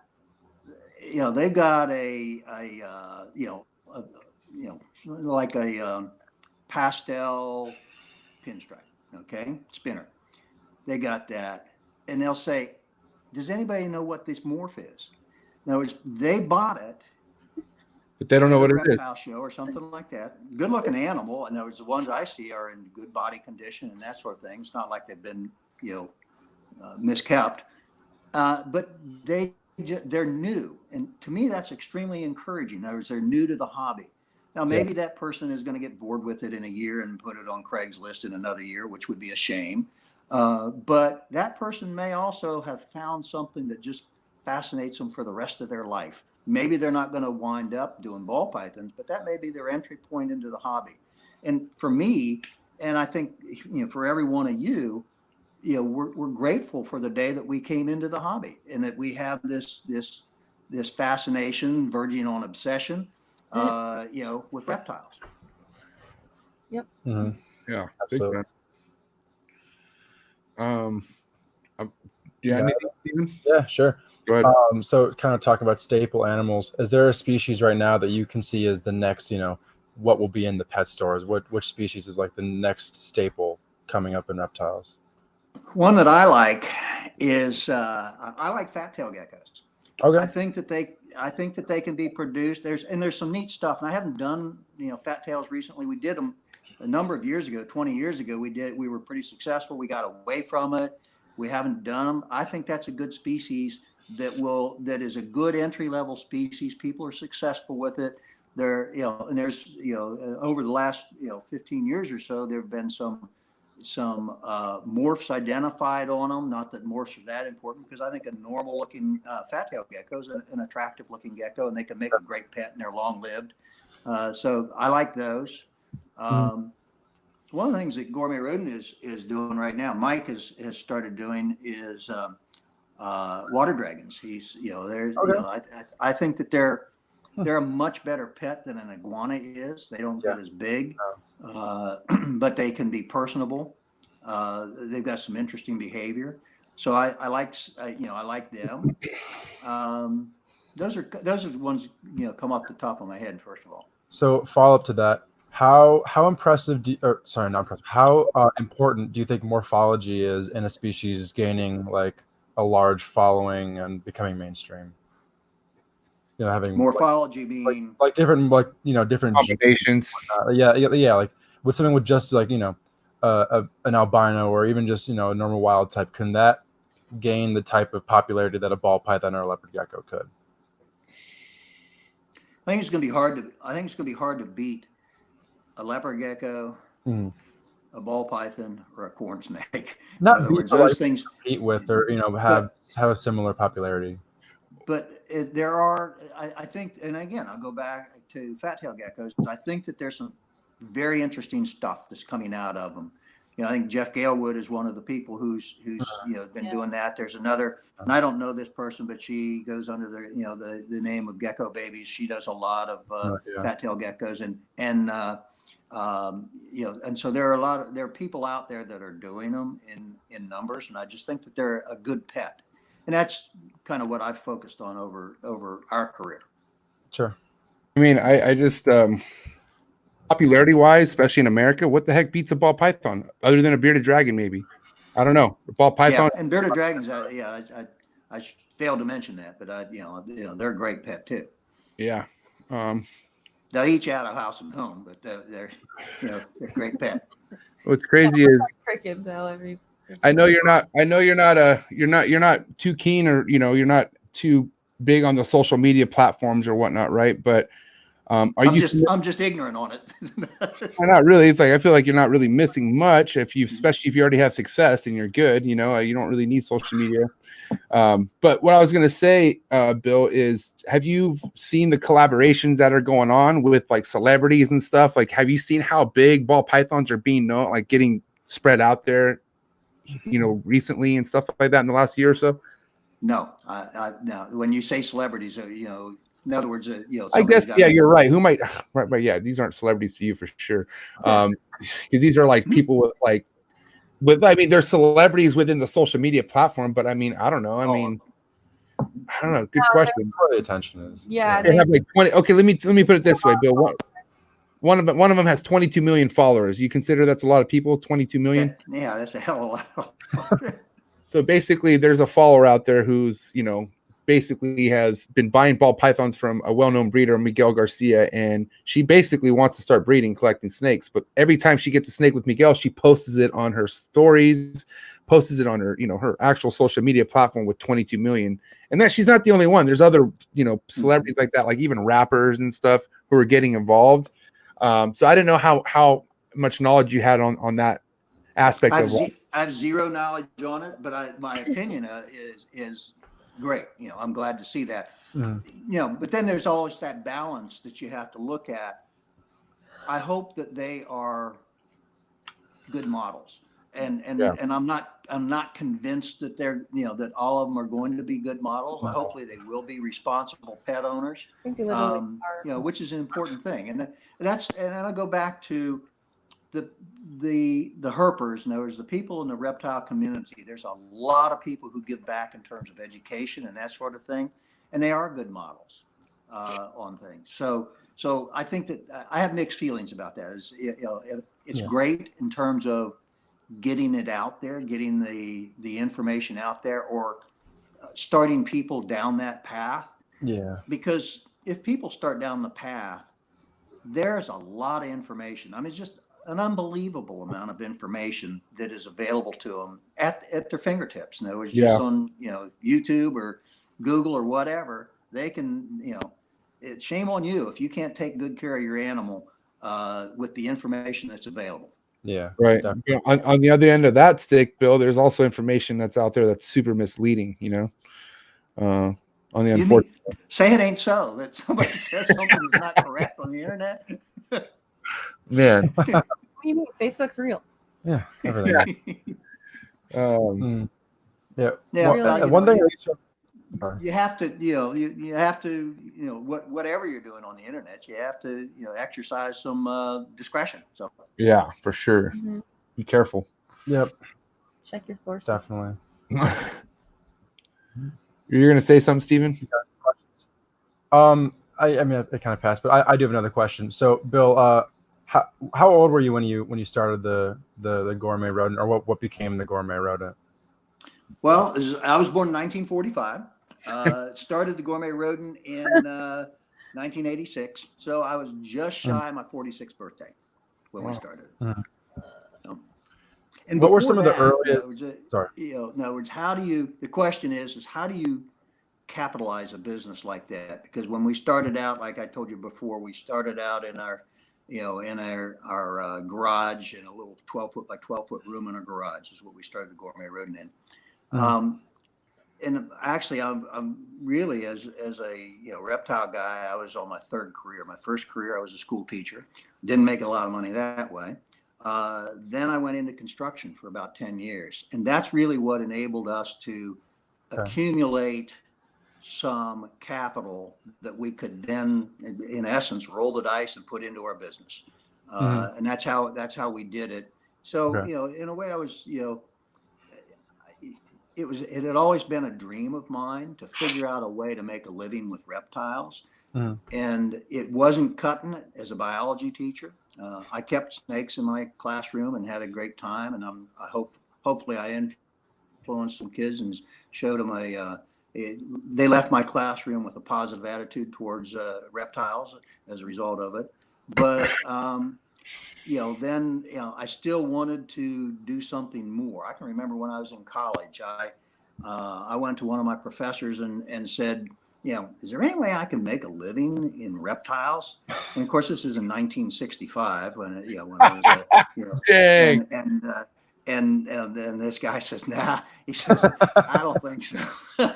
So proved him wrong. But it's not easy to do that. No. And I would say that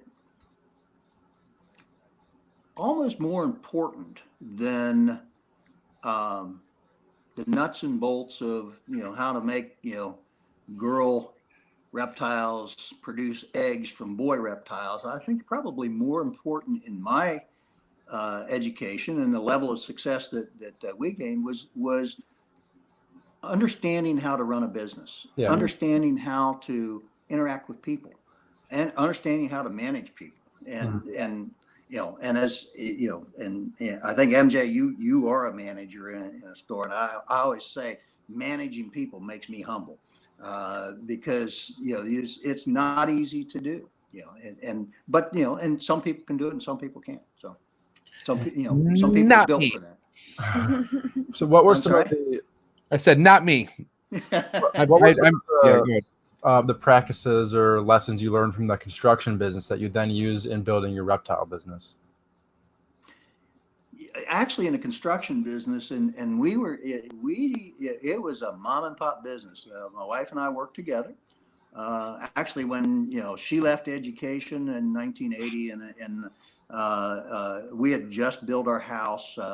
And don't ask me what gave me the license to do it, but in 1978 we started building our own house, and I had no construction experience prior to that. And the way I learned how to build a house was each stage that we were in, I went to a subdivision where they were in the same stage. In other words, if they were doing the plumbing, I looked at how they did the plumbing, came back and did the same thing on our house. Perfect. And that's the way I got into construction. So, and then really we started out in 1980. My wife, says, what we ought to do? Because we had actually renovated a duplex we had bought with some family members. In other words, some partners of ours, and we spent the summer renovating this duplex. And my wife says, we could probably do this. And so, she says, how about if we just quit teaching and do construction? And so we, she put a little ad in the newspaper that said handyman and wife, and whatever job came along, we did. We laid tile, we built fences, we built decks. Ultimately, we did room additions, and we did, then started building houses, and it developed that way over the next 10 years. In other words, up until 1990. Then we quit construction, and actually 1991, we started the Gourmet Rodent in 86. But by that time, we had built some apartments, we had bought apartments, we had managed apartments, we had student rentals in Gainesville, which is a university town. And so we were able to build up the assets, because I can tell you, and if you walk into a bank and say, I think I want to start a rodent business, and I'd like you to loan me some money. It doesn't work well. It makes you humble. And so, we didn't do that. But we had built up equity in properties that we owned. And that's how we were able to ultimately let go of our income from construction and do it straight off of rodents. Yeah. Which the last money we made from construction was 1991. Then we held on to some of the apartments that we had either built or renovated. And we didn't sell the last of those until 2005. So that helped us as we were building the Gourmet Rodent. Grinding. A lot of that was when you get right down to it. And I said earlier, I'm not a risk taker, but that sounded pretty risky, I think, about what we did. But in again, it's probably more conservative than just out of the clear starting a reptile business. Yeah. Yeah. Definitely. But the times have changed if you look at ball python, production in history, and I don't know if you saw this or were around at the time, but back in 2004, 2005, when ball pythons were going for stupid money. I mean, it was just crazy prices. It was like a gold rush is what it was. People could make, they get 3 freedom breeder racks and fill them up with ball pythons. They could make $100,000 a year out of their bedroom. Yeah. But that's that was then, and it's a different thing now. So, and I knew at the time, and anybody who was looking at things realistically should have realized this is not going to go on forever. These prices are not going to hold forever. They're going to stabilize. I knew it because of what I saw happen with leopard geckos. I mean, there were times when we sold leopard geckos for $3,000 a pair. That held up for so long, and same thing with colubrids snakes. And now they're bread and butter animals. Leopard geckos are bread and butter animals as well.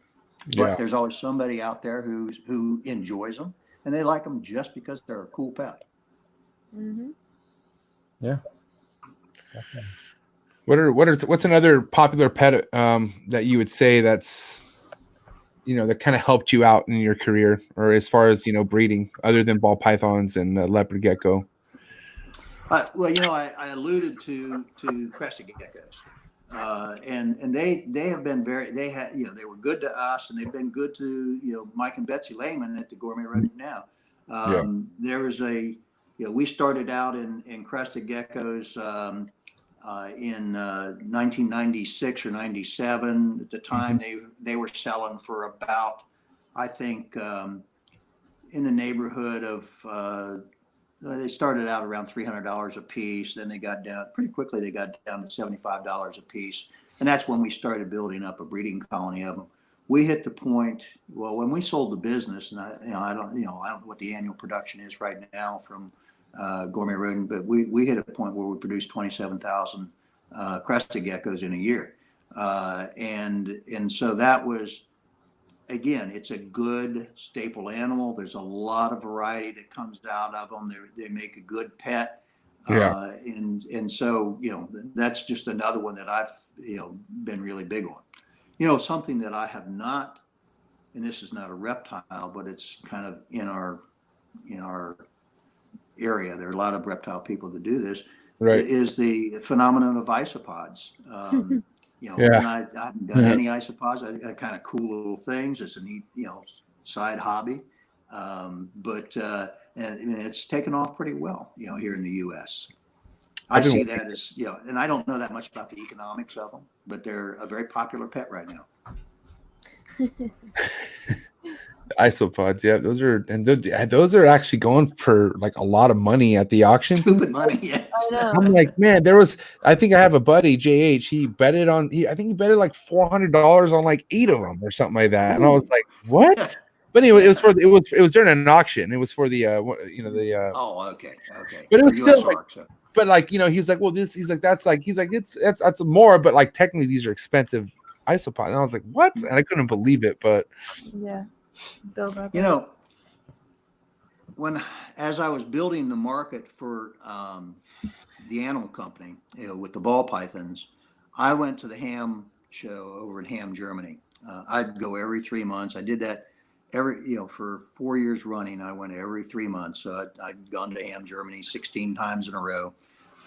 And the interesting thing in Europe is that they have more insect hobbyists over there. They do more walking sticks. They do more praying mantises, more roaches, more beetles and things like that. We're kind of constrained here in the U.S. by USDA, and they don't want these to become invasive species, and I think that it's rightfully so here in the U.S. that we shouldn't be messing with a lot of that stuff. I see the isopods as filling that need. And that's the reason why people are so, doing so well today on isopods. Yeah. And showing such an interest in isopods. Remember our another thing. Oh, go ahead. No, go. That the Gourmet Rodent did, and this is really after Marcia and I sold the business. We had just started building up an emperor scorpion colony. And then in 2013, towards the end of when we owned the Gourmet Rodent, CITES actually stopped the exportation of emperor scorpions from West Africa. And we had the beginnings of a colony. And so Mike and Betsy have developed an impressive colony of emperor scorpions, and they produce probably 5,000 to 6,000 emperor scorpions a year. And again, it's a good bread and butter animal that makes a great pet. Not for everybody, but some people really like them, and they can be, a wonderful pet. So yeah. I think there's a lot of different opportunities out there that haven't been tapped or haven't been fully expanded upon. Like I say, leopard or fat-tailed geckos, I think, is one of those. What are you eating over there, Des? You want to shoot it this way or what? It's a cookie from Subway. It's like pizza. I think I want it to be pizza. That's why. Hey, Des, can I have one of those cookies? Yeah. Hey, you should have said. Hey, Bill, you should have saw it the first show Des was on. I think she opened up a bag of chips, or like she like right on the mic too. It was like, like, yo, Des, glad you're here. It's like we can hear you crunching. I love that you're here, but everyone can hear you crunch like on every bite. Because I kept muting it, and then she was unmuting it, and I'm like, oh God, I'm trying to let her eat. No, it's good stuff. I let that. She can do whatever she wants on the show. Hey, listen. So, Bill, we were talking on the phone yesterday, right? It was yesterday. And we were talking about, we were talking about this earlier today. We were doing sound check, and you're like, listen, there's certain people who are meant to breed retics or whatever, and then there's chondro people. Like, not everyone's kind of meant to have everything dialed in, right? Mm-hmm. Well, I'm not the case. Like, I'm me and Steven, the FORRESTs, there's people out there who just, we want it all. We want to be able to get everything dialed in. You know what I mean? What's the best advice for people like us? You know what I mean? Like, what's practical, and what is it that you think we should really concentrate on if we really want to make this a reality? I think that, if what I've observed over the decades is that some people go through phases, and some people don't. Now, it's a personality thing. Yeah. Some people will go and I've seen them, like people that I've known since 1970, and they started, and I got to know them when they were into Indian pythons, and then later on they're doing tortoises, and they're good at them. I think it takes focus to be really good at a given species. Yeah, and I think certain personalities can handle certain species, another person, but they can't handle. Not everybody can handle a given species. For me, like I say, I've always felt I'm a low-hanging fruit kind of a guy. In other words, I'll do what is easy to breed and in relatively high demand. And that's probably what has impeded me from doing well, for instance, with Boland's pythons, or impeded me from doing well with condos.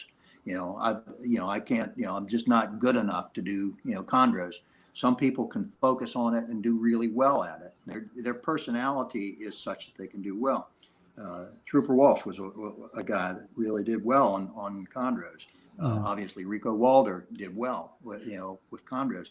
But that was part of their personality, and they put all of their focus into it, which is the great thing I see about keeping reptiles. There's so many different ones to do.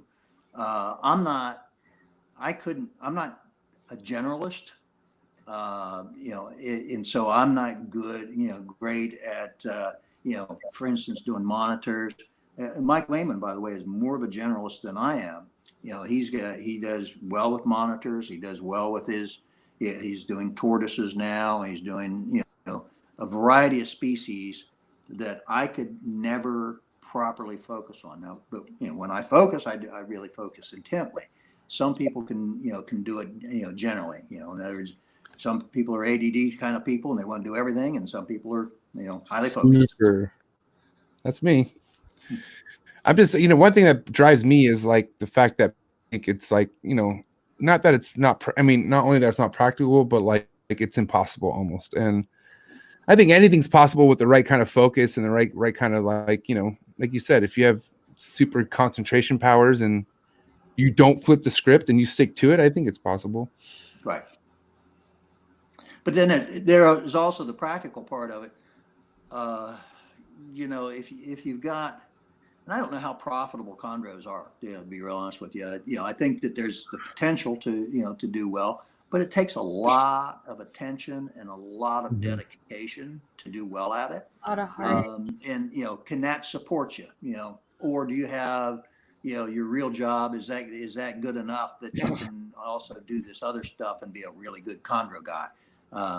It all depends. So. It all depends. So what? Steven's he's a leopard gecko guy. He's a ball python guy. You've bred chondro, so you're a chondro guy. He's a scrub guy. What's next, Steven? Emerald guy. Emeralds, hopefully soon. They have a female that's ready to drop little noodles anytime now. New species of monitors. Yeah, hopefully tree monitors came in. Oh, there's a lot going on over the Zoo Dream projects, I'll tell you that. Yeah. I think we got a solid 100 species over here. Yeah. I'd say so. Wow. See, I couldn't do that. Yeah. And Save Abronia project. Right. I knew the Abronia. Like 40 species of those. Wow. Yeah, there's a lot in there. So yeah, we did not take the stay in your lane advice. No. You created your lane. Your freeway has like 7 lanes. Yeah, it's one of those giant ones in Japan that's always all clogged up. And there's traffic. And there's traffic. You're like the Tijuana border before the fast lanes, before the you're stuck. On a Sunday, you're not crossing for at least 9 hours. And then there's just the roads, just the grind project. I love your rodents. Okay, so real quick, so we talked about one thing you mentioned, Steven, in the podcast is like you really admire Bill's business mindset, right? As far as the business, model of things and whatnot. What business questions do you have for Bill? Do you have anything as far as that goes? Yeah, one that I really wanted to ask was, what are your kind of theories or strategies as far as management goes that you've used historically? Good one. There's a balance between micromanagement and because there's some problems with that, and or just saying, hey, get this done and then walking off. In other words, I think that as a business grows, you have to learn how to delegate, and delegation is a real, it's an art, because I think it's incumbent upon the boss or the manager to accurately communicate what needs to be done, kind of stand out of the way, but then verify that it's getting done. And that's pretty simply stated, but it's not always easy to execute, because then you've got the whole personality things that are getting involved in it. Right. So that would be, in other words, management's tough. It is tough. And it's like I say, it's an art. And and then I hate to say it this way, but sometimes you gotta say, "Whoops, I screwed up. I hired this person. They're not the person for the job. They need to move on." Yeah. Because if I could touch on that, Steven, I think what it really comes down to is you need to find your workers to be somewhat nearly as passionate as you are. You know what I mean? Like they're not there to work to get $1, even though the money does. They are there for the money, but dude, there also is a purpose. There's more than like what's the money for? You know what I mean? And sometimes you don't want to know. You know what I mean? What the money is really for, but. This is your business, and technically it's your business, Steven. You're running the goddamn show. So in a sense, it's your team is everything. You know what I mean? I think one of the traits that in a staff person that I look for is buy-in. In other words, do they buy into the company? Do they buy into your mission? Do they buy into, your vision? You have to properly communicate the mission and the vision, where you're headed. I've never been that big on having somebody who has reptile experience. If they've got reptile experience, okay, but it doesn't matter if they don't. But if they don't have buy-in, they don't have, and they don't, and you're unable to develop loyalty in that person, it's not going to work out, because they're going to be half-hearted in how they do things. Yeah. And one of the things that is different about the animal business, in other words, in the traditional business, the stakeholders in a traditional business, are basically, the staff, the employees in the business. They're the customer, they're the vendors. Those are traditional stakeholders. There's an additional stakeholder in this, and that's the animal.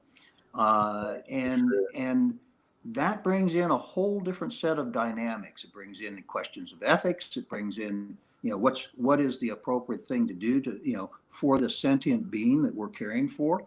And so that message and that message needs to be sent from the top, that we care about these animals. We want to be sure that these animals are, and they're not absolutely the primary stakeholder, because I look at the employees, and I do value people over animals. Yeah.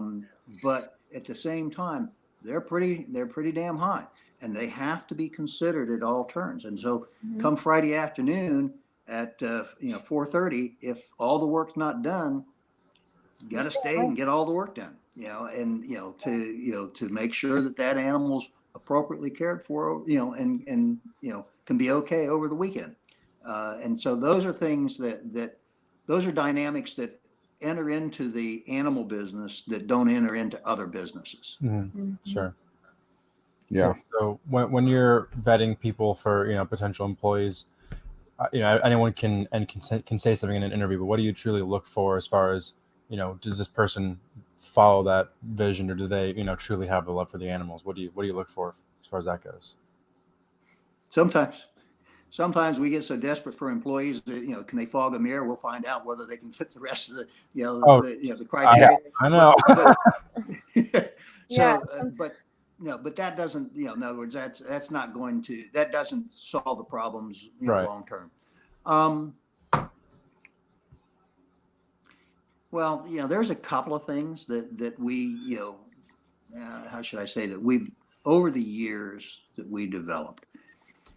Sometimes when people will come, and if they're desperate for a job, they'll say, "Oh yeah, I can handle snakes. I'm okay around snakes." And we've seen it so many times where 2 weeks in, they're saying, "Hey, can I transfer over to the gecko department?" Because they're uncomfortable around snakes. They couldn't tell you that, when they came in or when they went through the interview process.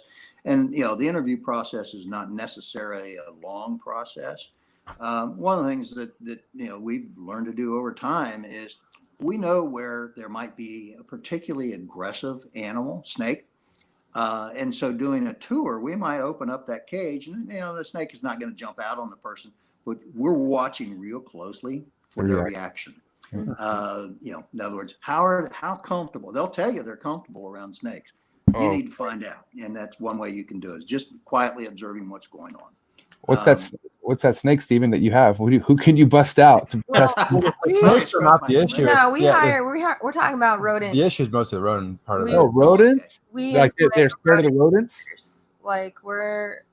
We just cannot really find anybody who actually cares about the animals well enough to our standards. They're more just looking for a job, and there have definitely been people here who we've let go, who I clearly see by their work. They do not care that this is a living being.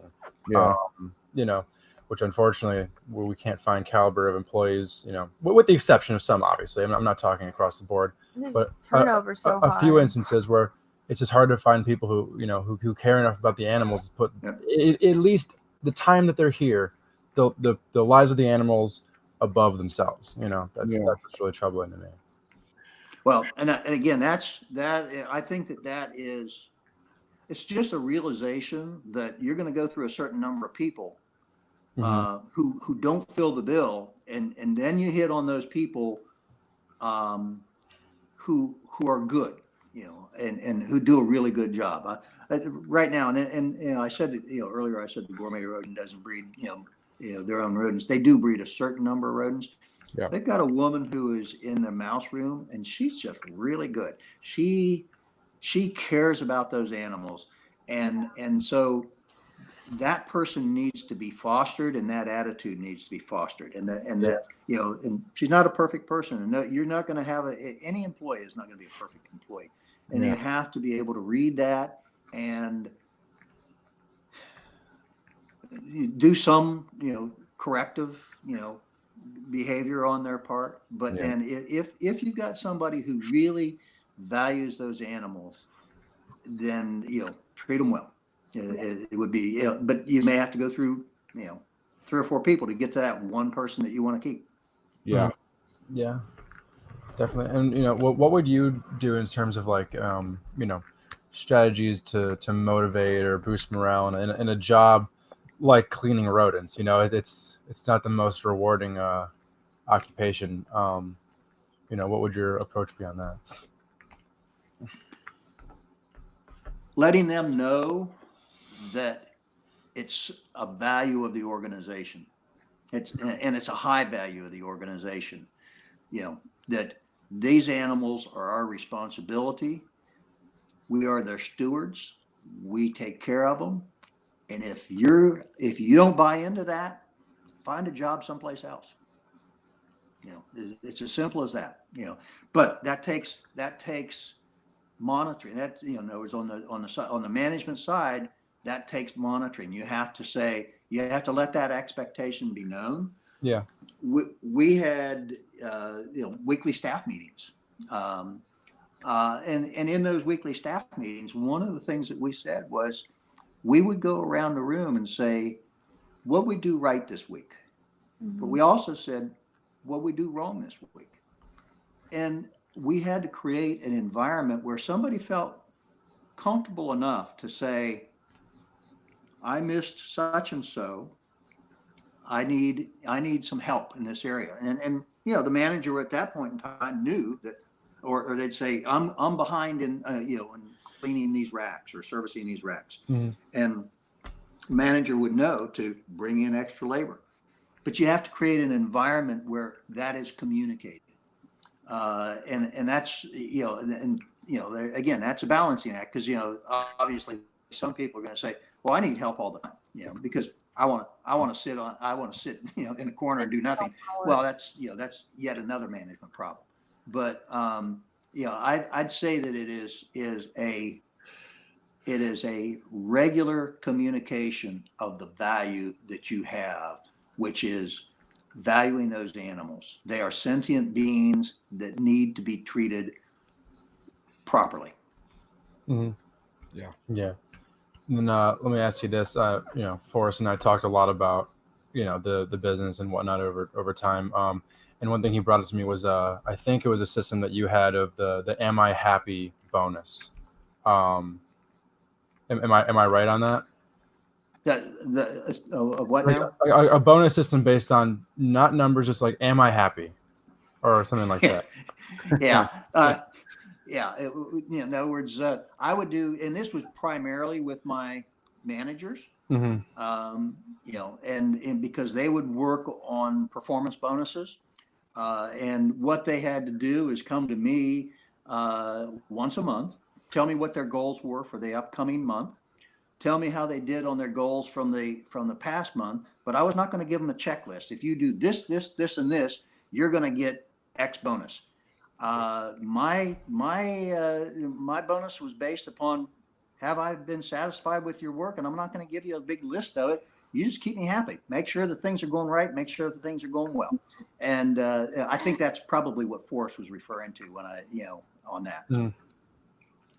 What's the benefit of a bonus system like that as opposed to like a really regimented, checklist almost based system? Well, that's like a manager's bonus. Like then there's like the team or employee bonuses where we do that. You'd get a weekly bonus for bagging rodents who could do that the fastest. And sometimes, we would do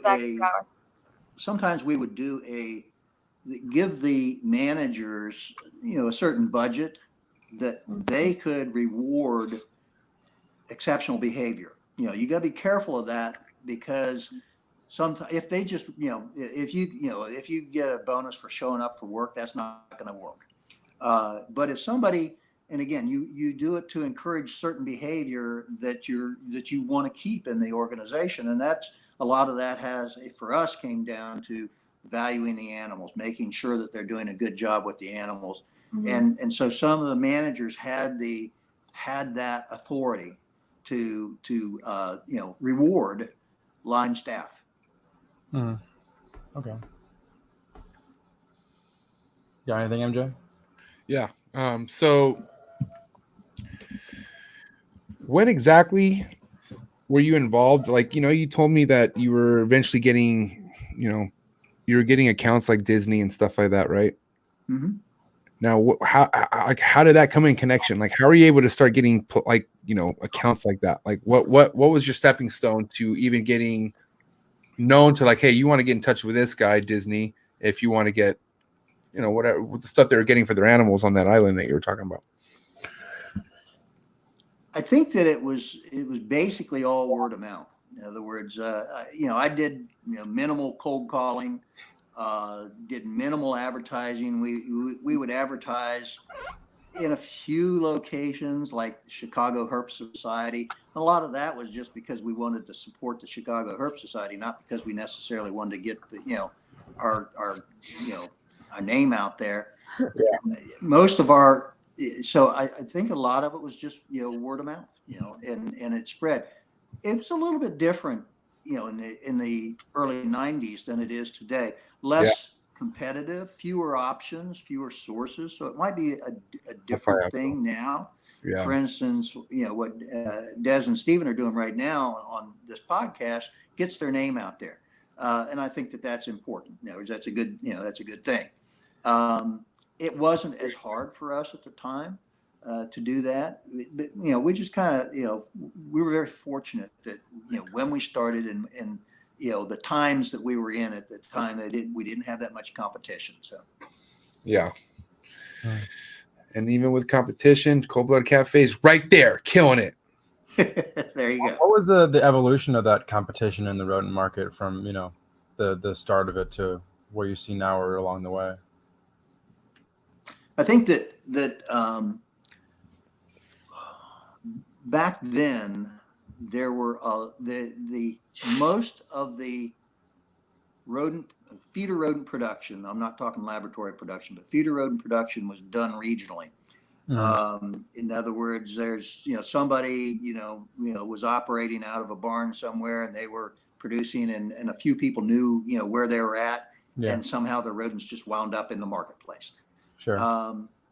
And again, even though we didn't advertise extensively, we did put our name out there. We advertised in Reptiles magazines, and we had a little tiny ad in the back of Reptiles magazines. We had a little ad in Chicago Herp Society and a few other places, but we didn't advertise extensively. We didn't really need to. We put out a lot of goodwill, though. We were active in the Gainesville Herp Society, and believe it or not, the word traveled out that way. So that's that was our approach to it. I think it's a little bit different today. It's tough to compete with Rodent Pro. They're really big. On the West Coast, I think Lane Labs is a big producer out there. Are they not, MJ? Lane Labs. I'm cold-blooded to the death, so I don't even know. I don't know anybody else but Cold Blooded Cafe over here. So I'm good. Okay, I'm sorry. But so I think that it's just networking, networking and goodwill. 100%, and good rapport. Mm-hmm, mm-hmm. Yep. Name reputation's everything. Mm-hmm. Absolutely. Quality product. Hey, so Bill, this has been an amazing 2 hours and 20 minutes. I appreciate your time. I mean, this knowledge you've been dropping, this is going to take people places for sure. And not only, for the better, but just to understand, what the purpose is and whatnot of what you were talking about with, the going to the donations when you go to USARC shows and whatnot. But I will tell you this, Bill, we do have quite a bit of a young wave. I'm considered one of them and whatnot. But for the people who've only been in this hobby for a few years, or the ones who are just stepping foot into the hobby, what's a good message you have for them? For somebody who's, it's hard to say that you've seen it all when it comes to animals, because who knows? It's animals, right? You never know what you're going to see, but you've seen quite a bit of it, Bill. So what's advice you have for them? Well, my message would be, just speaking from my life, reptiles have been such a huge part of my life. Obviously my family is, a big part of my life as well, but reptiles have been such a huge part of my life. My advice would be, if this is something that you really enjoy, it would be to go further with it, dig deeper. There's a huge amount of resources here that are available to you. And it's a great way to, just to explore the natural world. And that's one of the big pluses that I see. And that's one of the things I feel good about, is that the door has been opened to hundreds of thousands of people by the gourmet rodent, because we've sold hundreds of thousands of animals. Has every one of them pursued that? Probably not. But I feel good about the fact that a certain number of them have, and it's, for me, it's just been a very great dimension to my life. Well said. Ladies and gentlemen, this is Bill Brandt. This has been amazing. Bill, I appreciate everything, man. I appreciate so much. Like I said, this one is going down in the books. I can tell you that right now. I mean, honestly, I think my biggest takeaway, I have to say it, the Timors. I'm just so excited to get my Timors up to age and really sticking to what you said. And, I think first and foremost, my biggest thing on the list that comes before any new snake is an ultrasound. I want to definitely get an ultrasound in the collection just to make things easier. You know what I mean? And, I don't know. What was your guys' biggest takeaway, would you say, for Bill here? Hard to pick one biggest takeaway. There's for real, I listen back to over and over again also, because there's too much information to digest in one go around, honestly.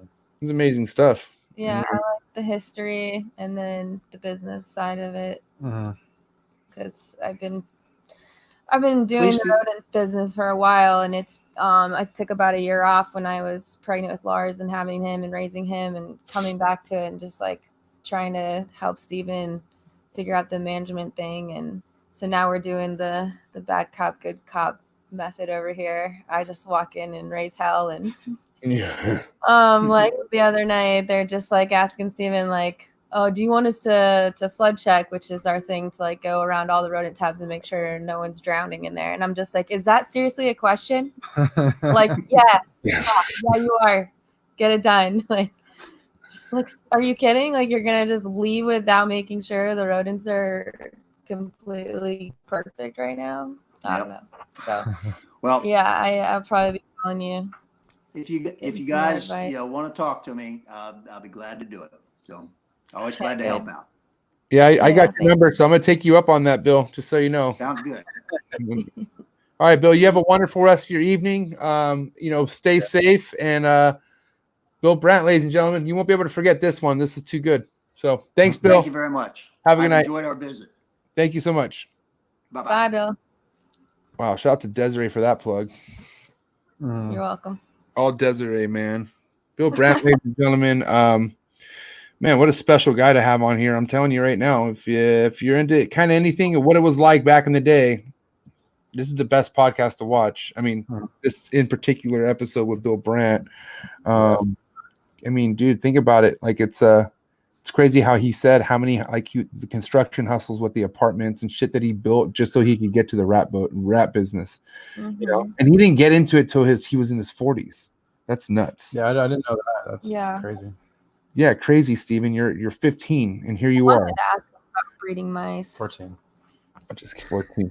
That's just crazy how much, you know, I don't want to say like we're so ahead of things. I mean, Steven's for sure, like youth wise, he's goddamn it, like legacy of legacy right now, whatever he's doing, but we're in a good place. I mean, I think the future's bright. You know, my biggest question I had for Bill was the whole, you know, how to, you know, because he said, look, there's chondro people and then there's ball python people. And I feel like I'm multiple different types of people with that. And I think he says, you know, one thing that he said that stood out was people get over things and they move on. Everything I have, I don't fucking see myself getting over at all. Like, period. I feel if you take anything away from me right now, there's a missing body piece or there's something wrong with me. Oh, by the way, I'm cussing now because now Bill's off. Dang it. I messed up too. I'm so mad.